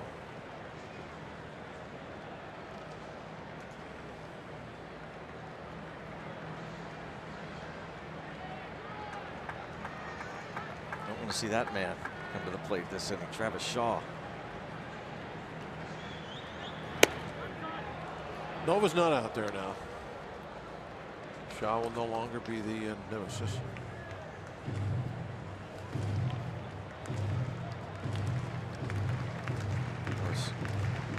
Shaw's done a pretty good number.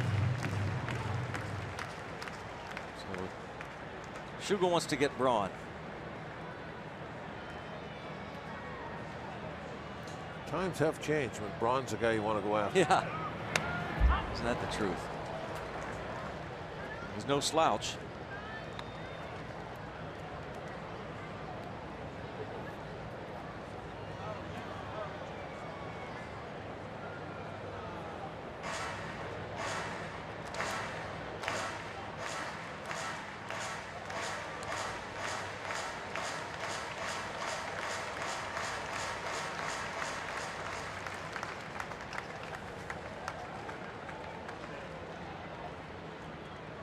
Schugel versus Ryan Braun.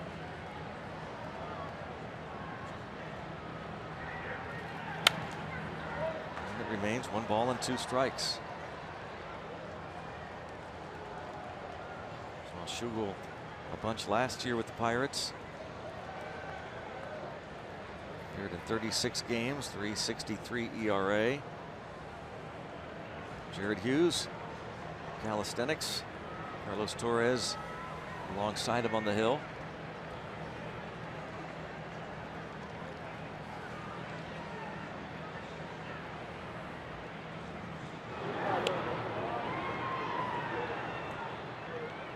Ames will steal a base on occasion. Just got to let him know you're keeping an eye on him.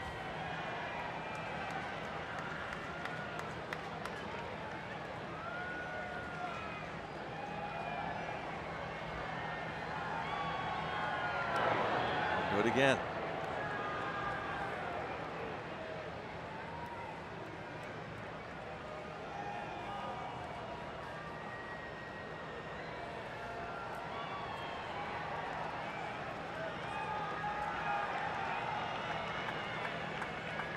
One and two on Braun. There he goes. And a strikeout. A.J. Schugel puts up a gigantic 0. Striking out Braun. 7th inning stretch. Pirates lead by 1.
To the plate against Ivan Nova with 2 aboard, hits his 21st home run of the year.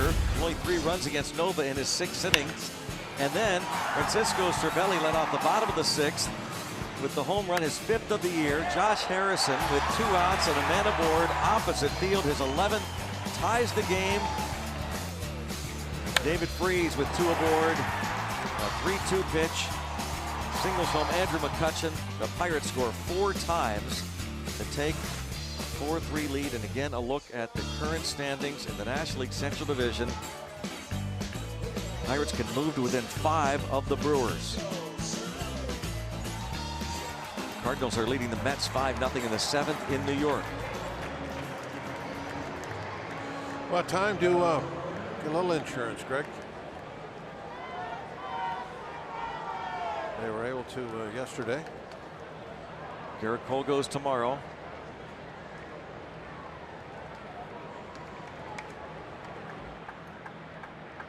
Pirates rotation is getting pretty comfortable, isn't it? I like it. Yep, I think it's very, very solid. That's what was the most encouraging thing about all the bumps along the way this season. The fact that you had 5 guys, Williams among them, Kuhl, Nova, Cole, and Tyone.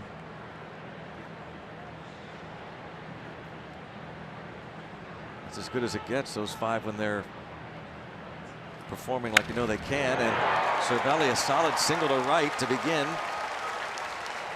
against Carlos Torres.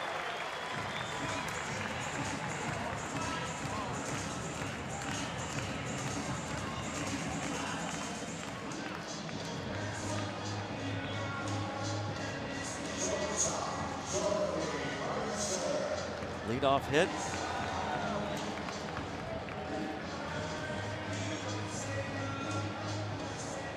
Quick look at Torres' numbers. 4.13 ERA. Opponent batting average up there a little bit, 284. A little higher now after that base hit. See if Mercer bunts the runner to second or whether he swings away. And he is swinging away and takes ball one.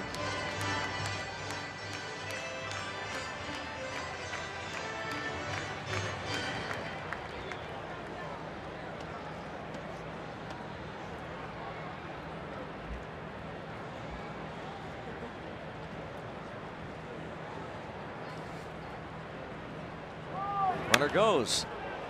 A little hit and run action. Didn't quite pay off. Mercer, good career numbers against Torres, 3 out of 8. Cervelli took off on the pitch.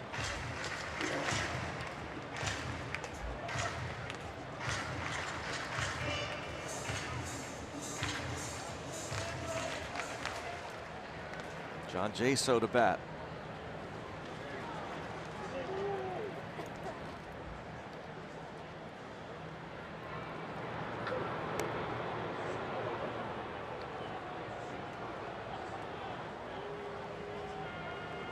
Daniel Hudson for the 8th. Apparently Juan Nicasio not available at all tonight.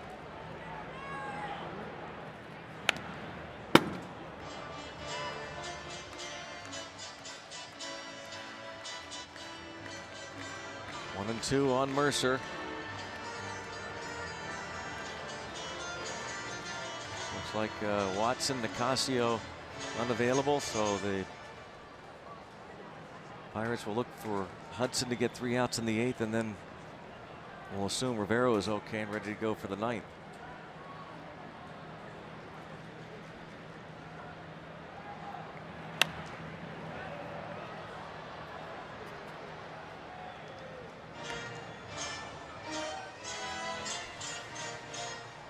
Still 1 and 2.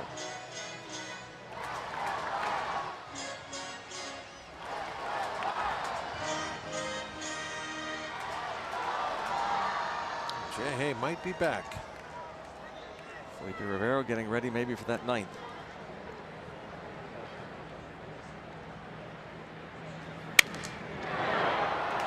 And this, I thought it was going to be a double play for sure, and Francisco Cervelli did a heck of a job. He says, nope. Nope. There's no way. Nope, not even, don't even think about it. Yep. And they're going to challenge right away. He says, look up there. I'm telling you. Yep.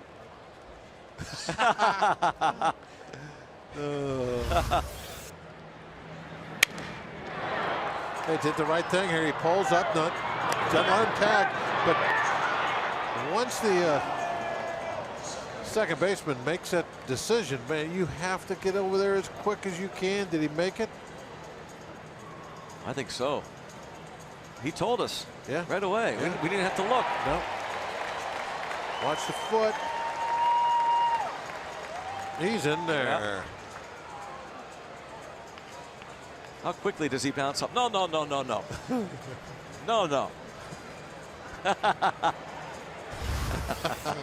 Gentlemen's.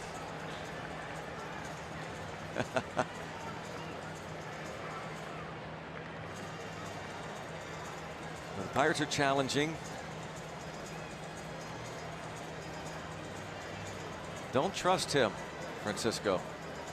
Orlando Arcia. Acting like he's your buddy. He is. He's acting like he's your buddy. He's not. He's going to put a pickoff throw on. He's going to put a. Right now, he's thinking about which pitch he's going to put it on. All overturned.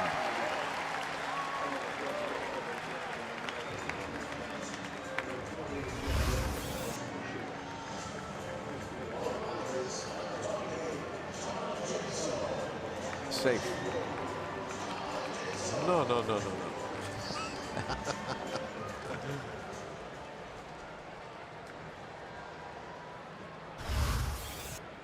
John Jaso pinch hitting.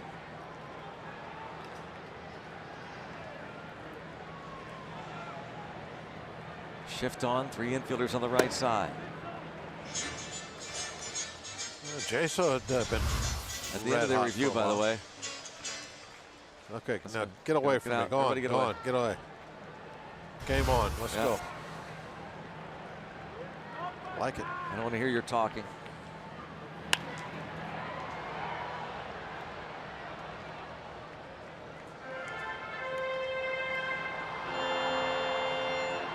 John Jaso, his playing time will be, well, reduced probably significantly now that Marte is back. But as he said, just give me a uniform. I'm happy to be playing.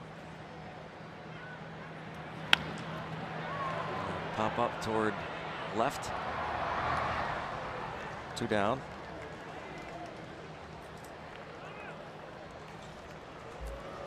Cole tomorrow, right?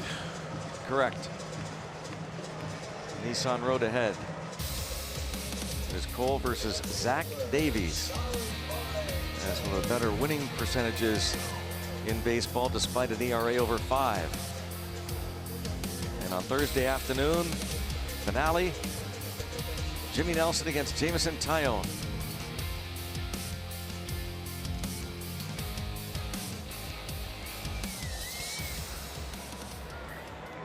Tomorrow night, 7:05, Garrett Cole. Big and game. 12:35 Thursday. Big game tonight. Yep. And here is starting Marte with a chance to give the Pirates an insurance run. He's been on base twice. As he returns to the Pirates starting lineup.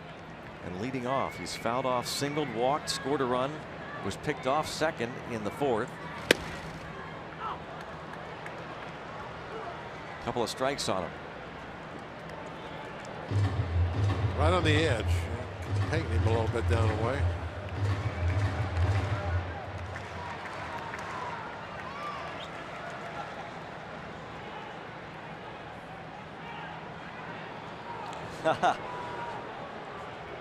Nobody there. It's a ploy. Be careful. Stay back there.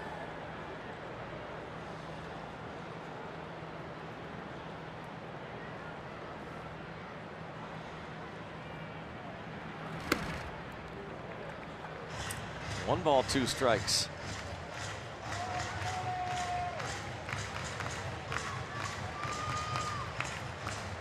A.J. Schugel, a big 3 outs in the top of this 7th inning. Hudson will be coming on for the 8th.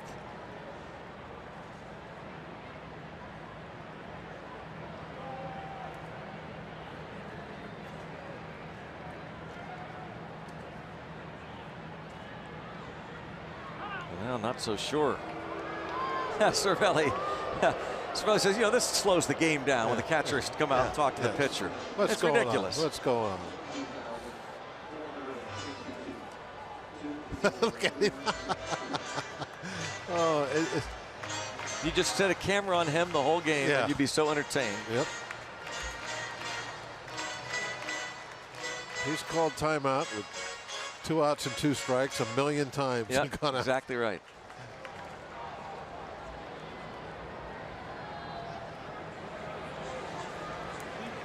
Starling Marte is back tonight.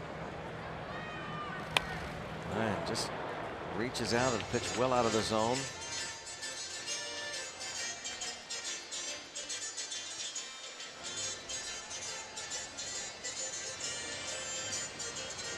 I wondered what the crowd reaction was going to be. It was on the positive side.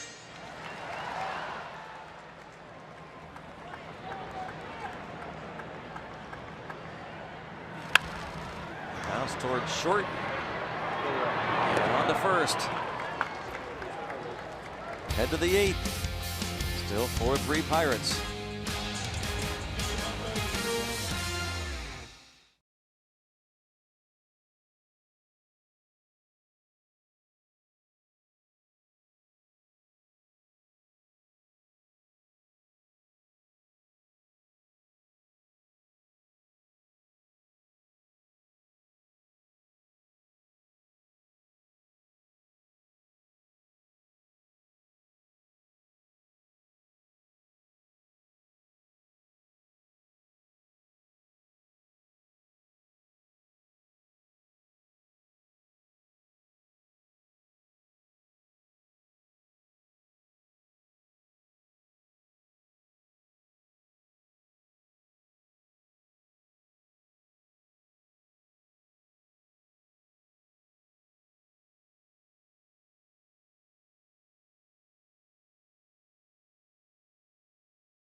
baseball on AT&T Sportsnet is brought to you by Barrel.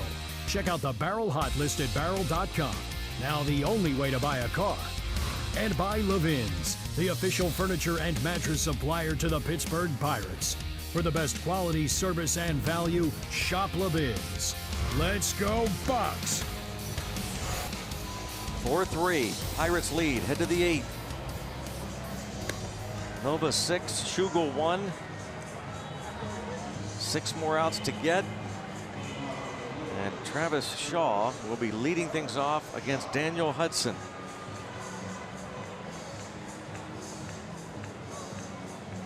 Now Hudson credited with a third of an inning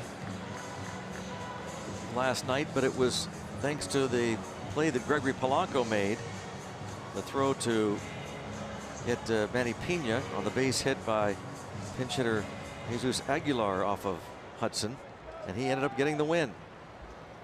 Got 2 of them now, 4 losses with a .434 earned run average.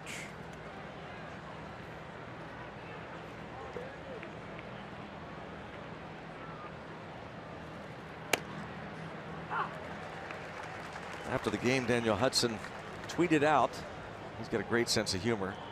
Me, pitcher, W's are such a dumb stat. Also me, after vulturing a W, throwing 2 pitches and giving up a single, W's are great.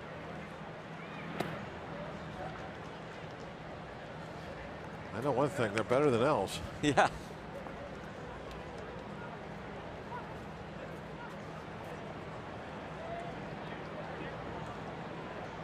Nickname for getting wins like that. Vulturing a win, a vulture. Who was it that had that nickname? Steve Blass told me. Phil Regan, I think. Old pitcher years ago.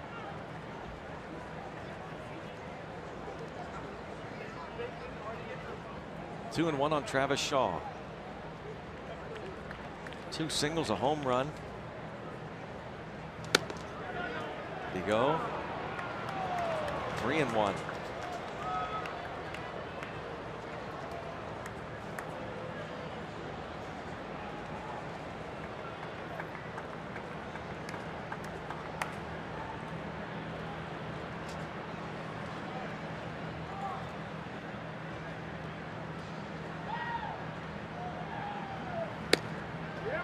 Full count.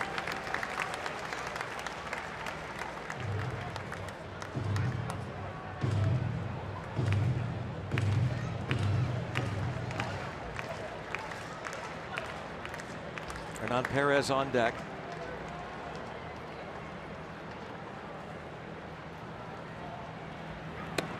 Struck him out looking. There might not be a bigger. Oh, he just got tossed from the ball game. Travis Shaw just got ejected by Mike Malinsky in a 1-run game. Wow. Council's and gone. So is Council gone. Malinsky tosses him.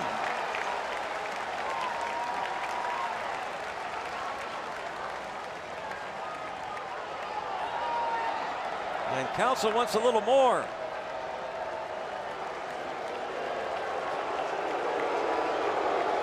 Holy cow. How about that?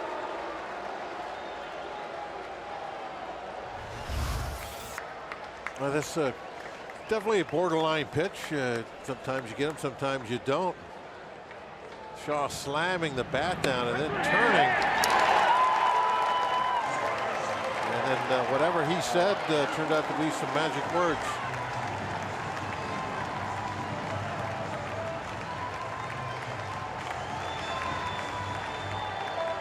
And then he gets tossed. Council.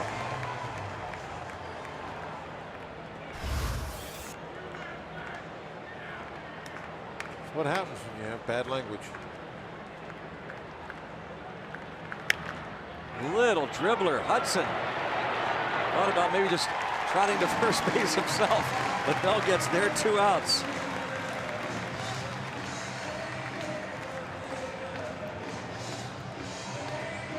Daniel Hudson gets the call with a strike 3. Shaw tossed, and then right away gets Perez, and now it's Manny Pena.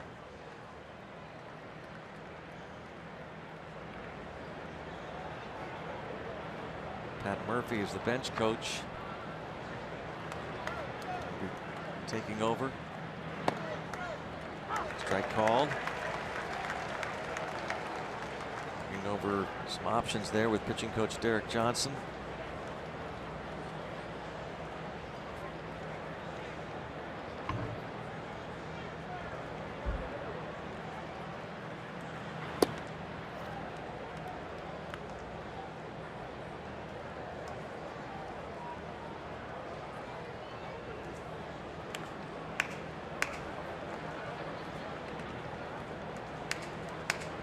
Rookie catcher Manny Pena.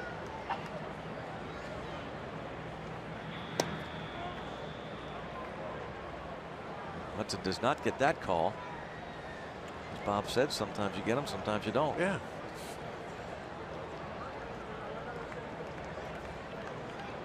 I mean, it's tougher when it's a strike 3 call or a ball 4, but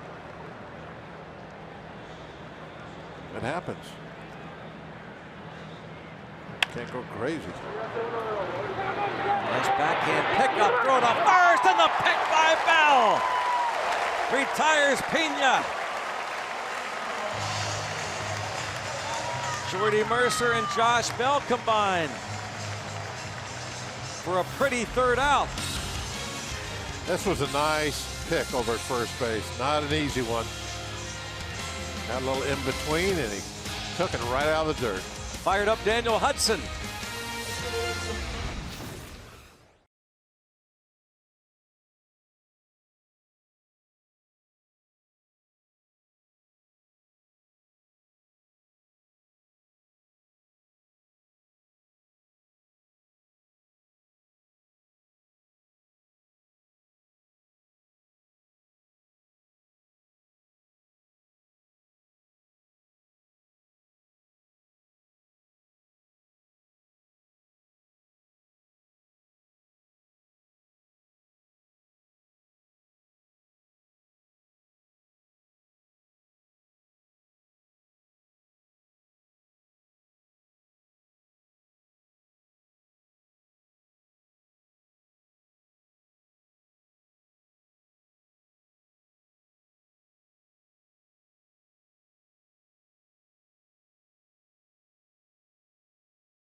Brewers tomorrow night. Garrett Cole starts for the Buccos against Kyle Davies. Coverage here on AT&T Sportsnet starts at 6:30 with Pirates pregame. It's presented by WB Mason.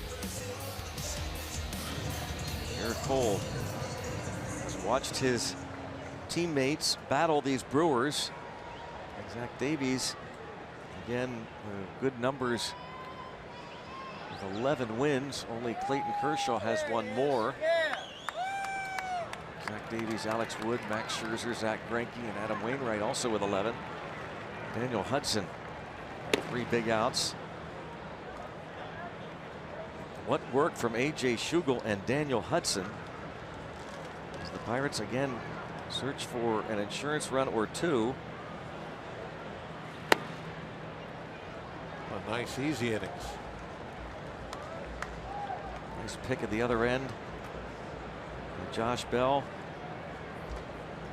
Yeah, that one didn't bounce, just like right in front of his glove. A little short hop. That was a tough one. Hit hard by Harrison, who homered his last time up. Gotta like the way centering the ball right now. hopefully this slump that he was in is looking like it's going to be short-lived.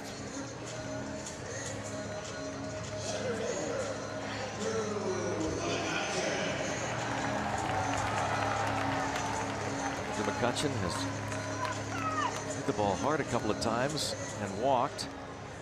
Travis Shaw, who's no longer in the ball game, made a nice play on McCutchen at third base in the first, and his second at bat he lined out to center field.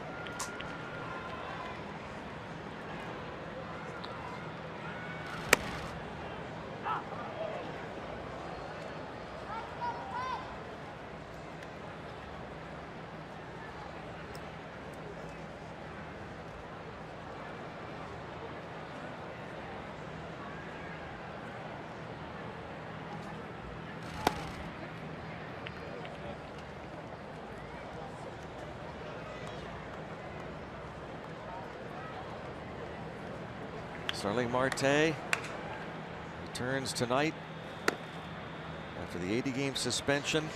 He would love to contribute to a W right away.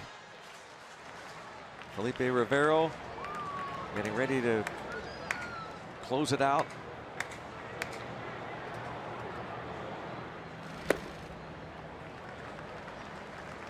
Jesus Aguilar takes over at third for Shaw.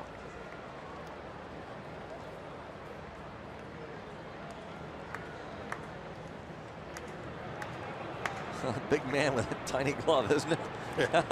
Look at that glove. My goodness. I don't know if it's a small glove or it's just exactly. He's just so big. But it looks like a glove, like a second baseman would have. Like he's going to be turning double plays.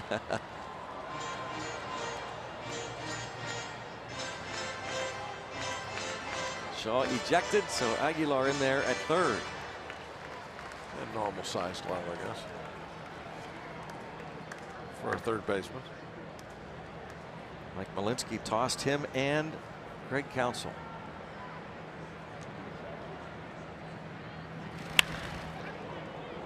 Foul. Needs a hit to extend his hitting streak. 8 straight games in which McCutchen has hit safely.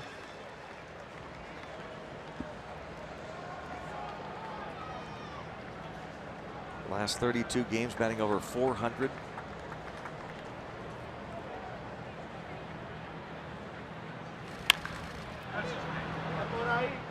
Stays 3-2.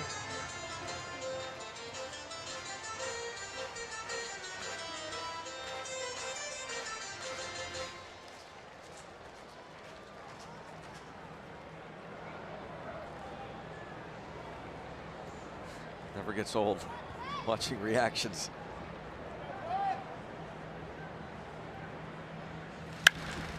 That's hit hard. But Broxton able to make the catch. Oh, McCutchen has lined out twice hard to center field. I had him played nice too.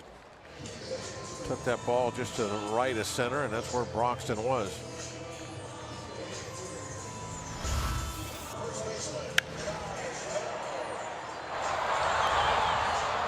It's a nice break by Broxton too. That line drive right at you. Very tough to read quickly. You got to kind of watch it for a moment to see if it's sinking or sailing.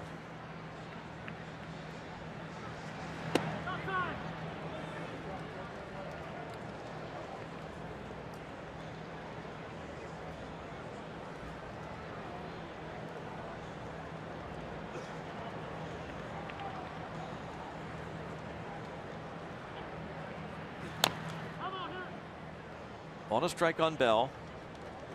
MLB.com at bat is your #1 mobile app for live Pirates baseball. Stay connected with a fully customizable experience. Get Pirates home screen icons and app features, as well as game day, live game video highlights, radio broadcast, statcast, news, and more. Download MLB.com at bat today. Ball, 1 strike. 2 outs, nobody on.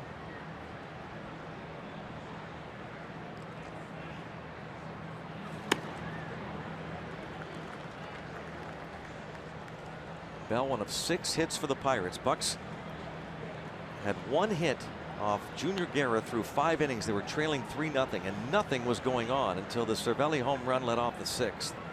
2 outs later, a Marte walk and a Harrison homer.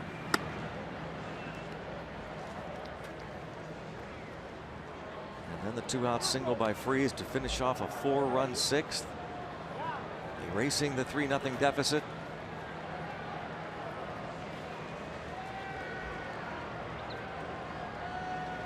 Remember all those hits Nova gave up in the 3rd? Looked as though he wasn't going to last much longer. Yeah, it was like 6 in a row, something like that. Yeah. And things looked bleak. Down 3-0 after the home run. But he had been there before, yeah. and he knows what it's all about. Did not lose his poise, which he has a ton of. Went out, throws the zeros up, held the fort. Yeah, zeros over the last 3 innings, facing 1 over the minimum. He even kept his pitch count down, got it back in good shape. Look at Josh Bell, little cricket, and it is a foul ball. That would have been one of the great hits of all time, right there. Josh Bell, he can't help himself. He's laughing. Yes. A chicken wing. He is a marvel to watch sometimes. Look at this guy. Get off me, ball. That is incredible. Just got the other side of the chalk. Look at the look. He knows what his teammates are. They're all going to be hooting at him from the bench as he walks back.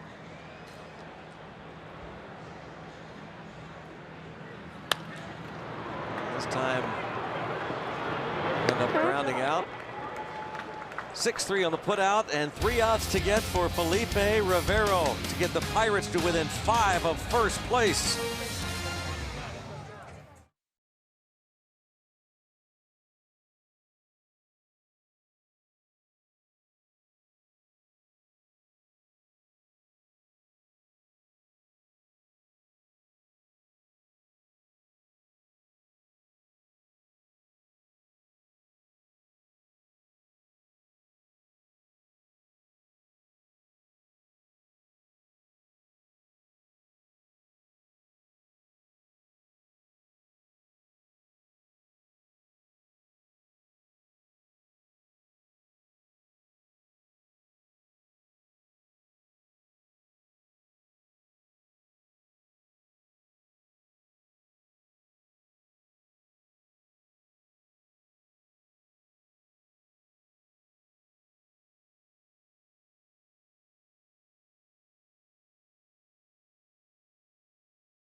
Think there's not some emotion in this game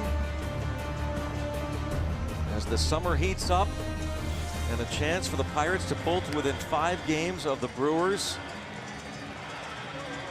Felipe Rivero will try to save it. And there's a lot on the line for both clubs. Obviously more for the Pirates, because they've been living on the edge for quite a while now of going the wrong way, and they got it moving in the right direction, and they have to keep it going, keep the momentum flowing. There's the just amazing numbers of Rivero. A 4-out save last night, number 7 on the year. Ball got out onto the playing field, so Andrew McCutchen retrieved it.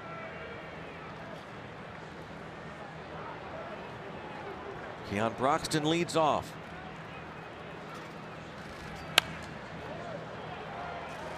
.99 miles an hour, fouls it off.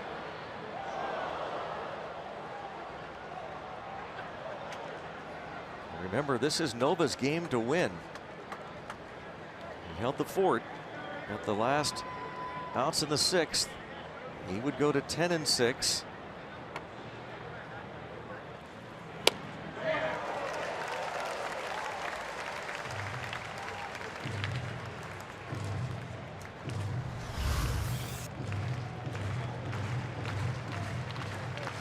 Amazing how effortless he pitches. Oh, brother.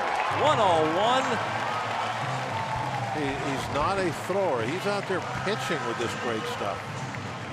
Change ups down and away, coming back inside with the fastballs. He's throwing 101 and he's trying to hit spots with the ball. Look at that.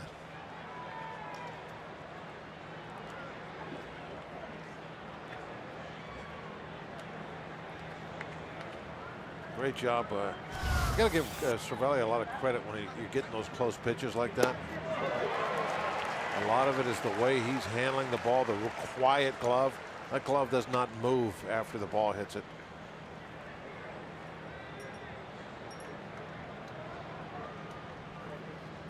Orlando Arcia.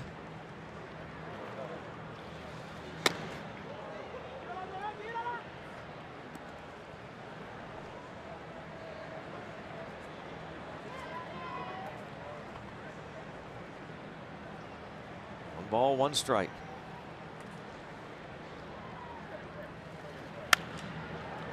In the air toward right. Bell over. Not able to get there.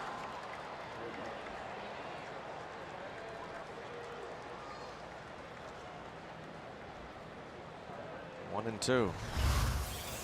Definitely one of the tough places for a first baseman to get to, especially when he's playing that far off the bag. That railing over there is just above your knees. You start feeling that dirt under your shoes and you're thinking, yeah. Uh-oh, okay, where am I? How many more steps do I got? And the whole time you're trying to track the baseball. Stabbed. Oh, it doesn't stick in the glove. And Rivero has to quickly get to it. How about that deflection? A base hit for Arcia off Rivero's glove. Behind his back too, wasn't it? Yeah. Throws the glove behind him, trying to catch it, and it just did not stick. And hey, that ball, I'm thinking that's just a ground ball to J-Hay, by the way.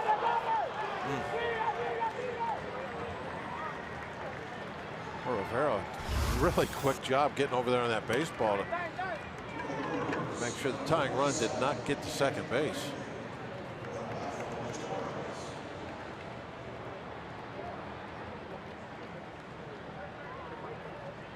Able to smile about it. Jet Bandy called up today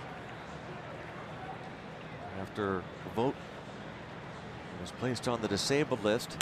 Lines it to right. And it's first and second. Wow.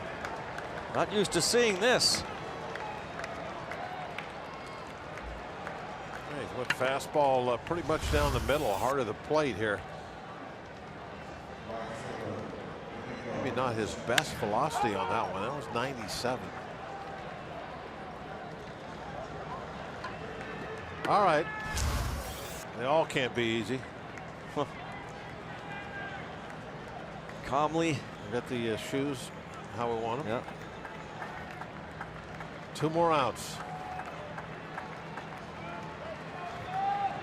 Just the 4th time this season that Rivero has allowed multiple hits in an appearance, and this is his 47th game. And now the crowd, about 20,500, trying to encourage Rivero. Facing Santana with the ever dangerous Eric Thames on deck. Tying run in scoring position. Garcia with excellent speed.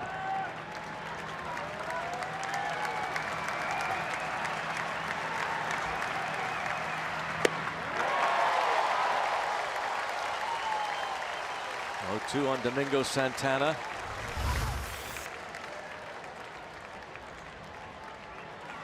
The first one was a changeup. It might have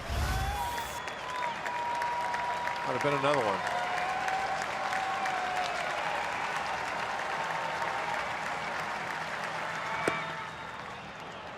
Three in a row.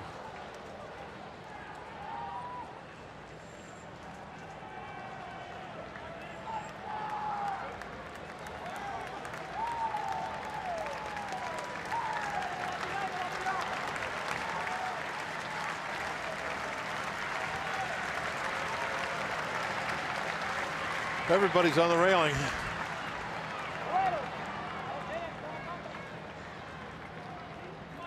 If we had a railing, I'd be leaning on it. Nervous. Let's get one for the railing so we can lean on it. 1 and 2. Struck him out. After all those changeups, went fastball upstairs. Threw it by him. Everybody going to stand now as Eric Thames will step to the plate. Look at that. Change-ups and then 99 at the letters. He's telling himself to stay back, and then he got the heater.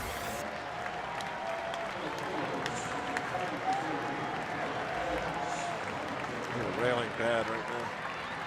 10. Brett Phillips is now pinch running at first for Bandy.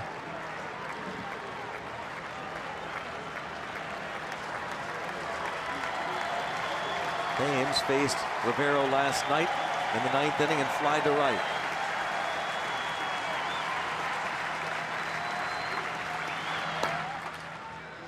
Ball 1.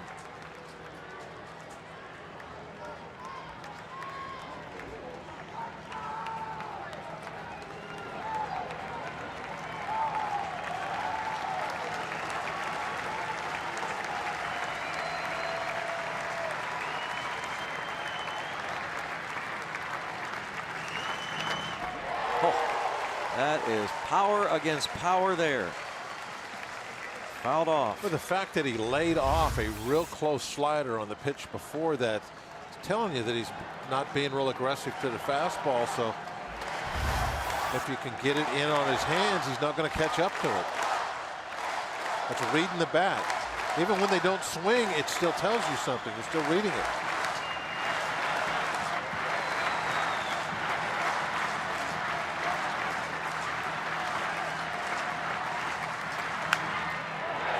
One ball, 2 strikes. There's 100. Oh, I need a railing. Look at Thames. That is a great shot there. He's just like, oh my goodness. I mean, he's seen it all, but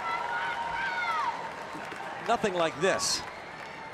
He could just, all he could do is chuckle. Thames has hit 6 of his 23 homers off lefties.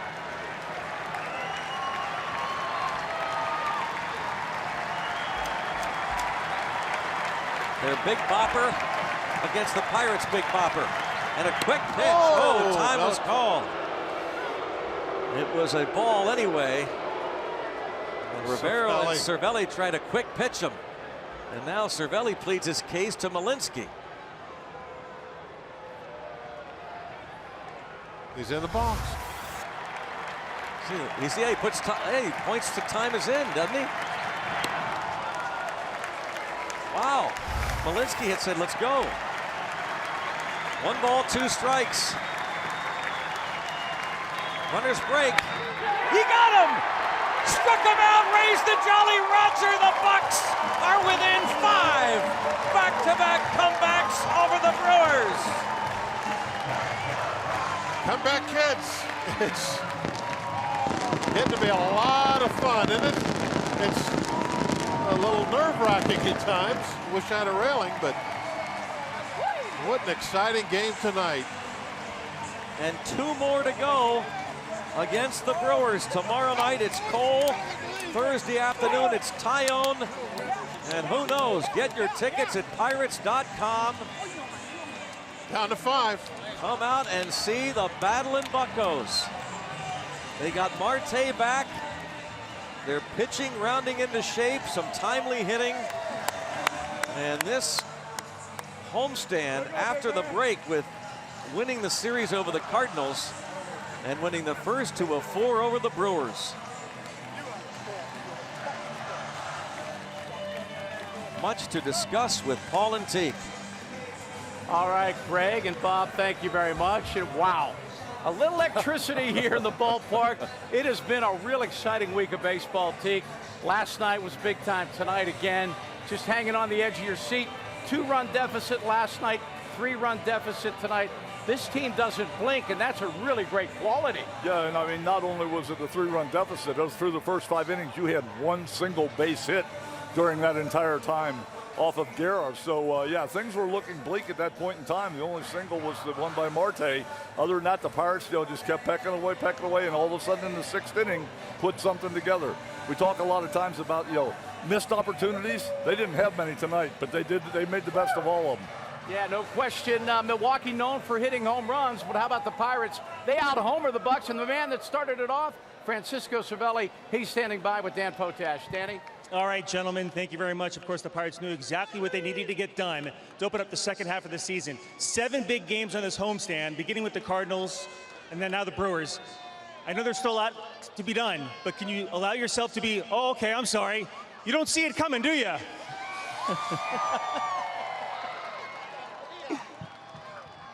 Maybe next time I'll stand over there so they come up behind you. Hey, how much fun are you having? Well, this is amazing. We really feel the vibe, and I appreciate the support. We give in everything we got, and we promise that we're going to still hunting and try to win the division. I know you like to play with emotion. After you hit your home run, you rounded third base, you pumped up the bench. Obviously, they follow with a game-tying 2-run home run. But what about your emotion at second base? You knew you were safe all along, did you not? Yeah. I play to win. I don't want to go home early. I'm giving everything. I'm not trying to be a hero. Someone start and they follow. So that's what we do. We play hard and we win games. Were you able to have some fun with Arcia and Perez at second and short while you guys talked about it when they looked it over? Yeah, they really smart players. They try to talk a lot to get me distracted, but it didn't happen today. Before I let you go, how much fun are you guys having as a whole? I know that you had to battle through some injury. You get some guys back, and now you're right back in the thick of things. Well, it's been amazing. To be healthy is big for me. I put everything in the past. Second half is a new season for me, and we're going to be there, guys. So please support us because we're going to do it. Well done. Thank you, my friend. Thank you. That's Marte. Francisco Cervelli and the Buccos victorious. We'll see you guys back here again tomorrow night. All right, Danny and Francisco, thank you very much. What an exciting win for the Buccos, and it doesn't get much better than when Felipe Rivero closes it out. A little more exciting than he's prone to, but Teague and I are just getting started. It is the Pirates now, one of the hotter teams in baseball. Winners of 4 of 5, 8 of their last 10, and now just 5 games out of first place in the National League Central. Bucks win, 4-3 over the first place Milwaukee Brewers. Teague and I will break it all down next on Pirates Postgame, presented by the Allegheny Health Network, right here on AT&T Sports Net.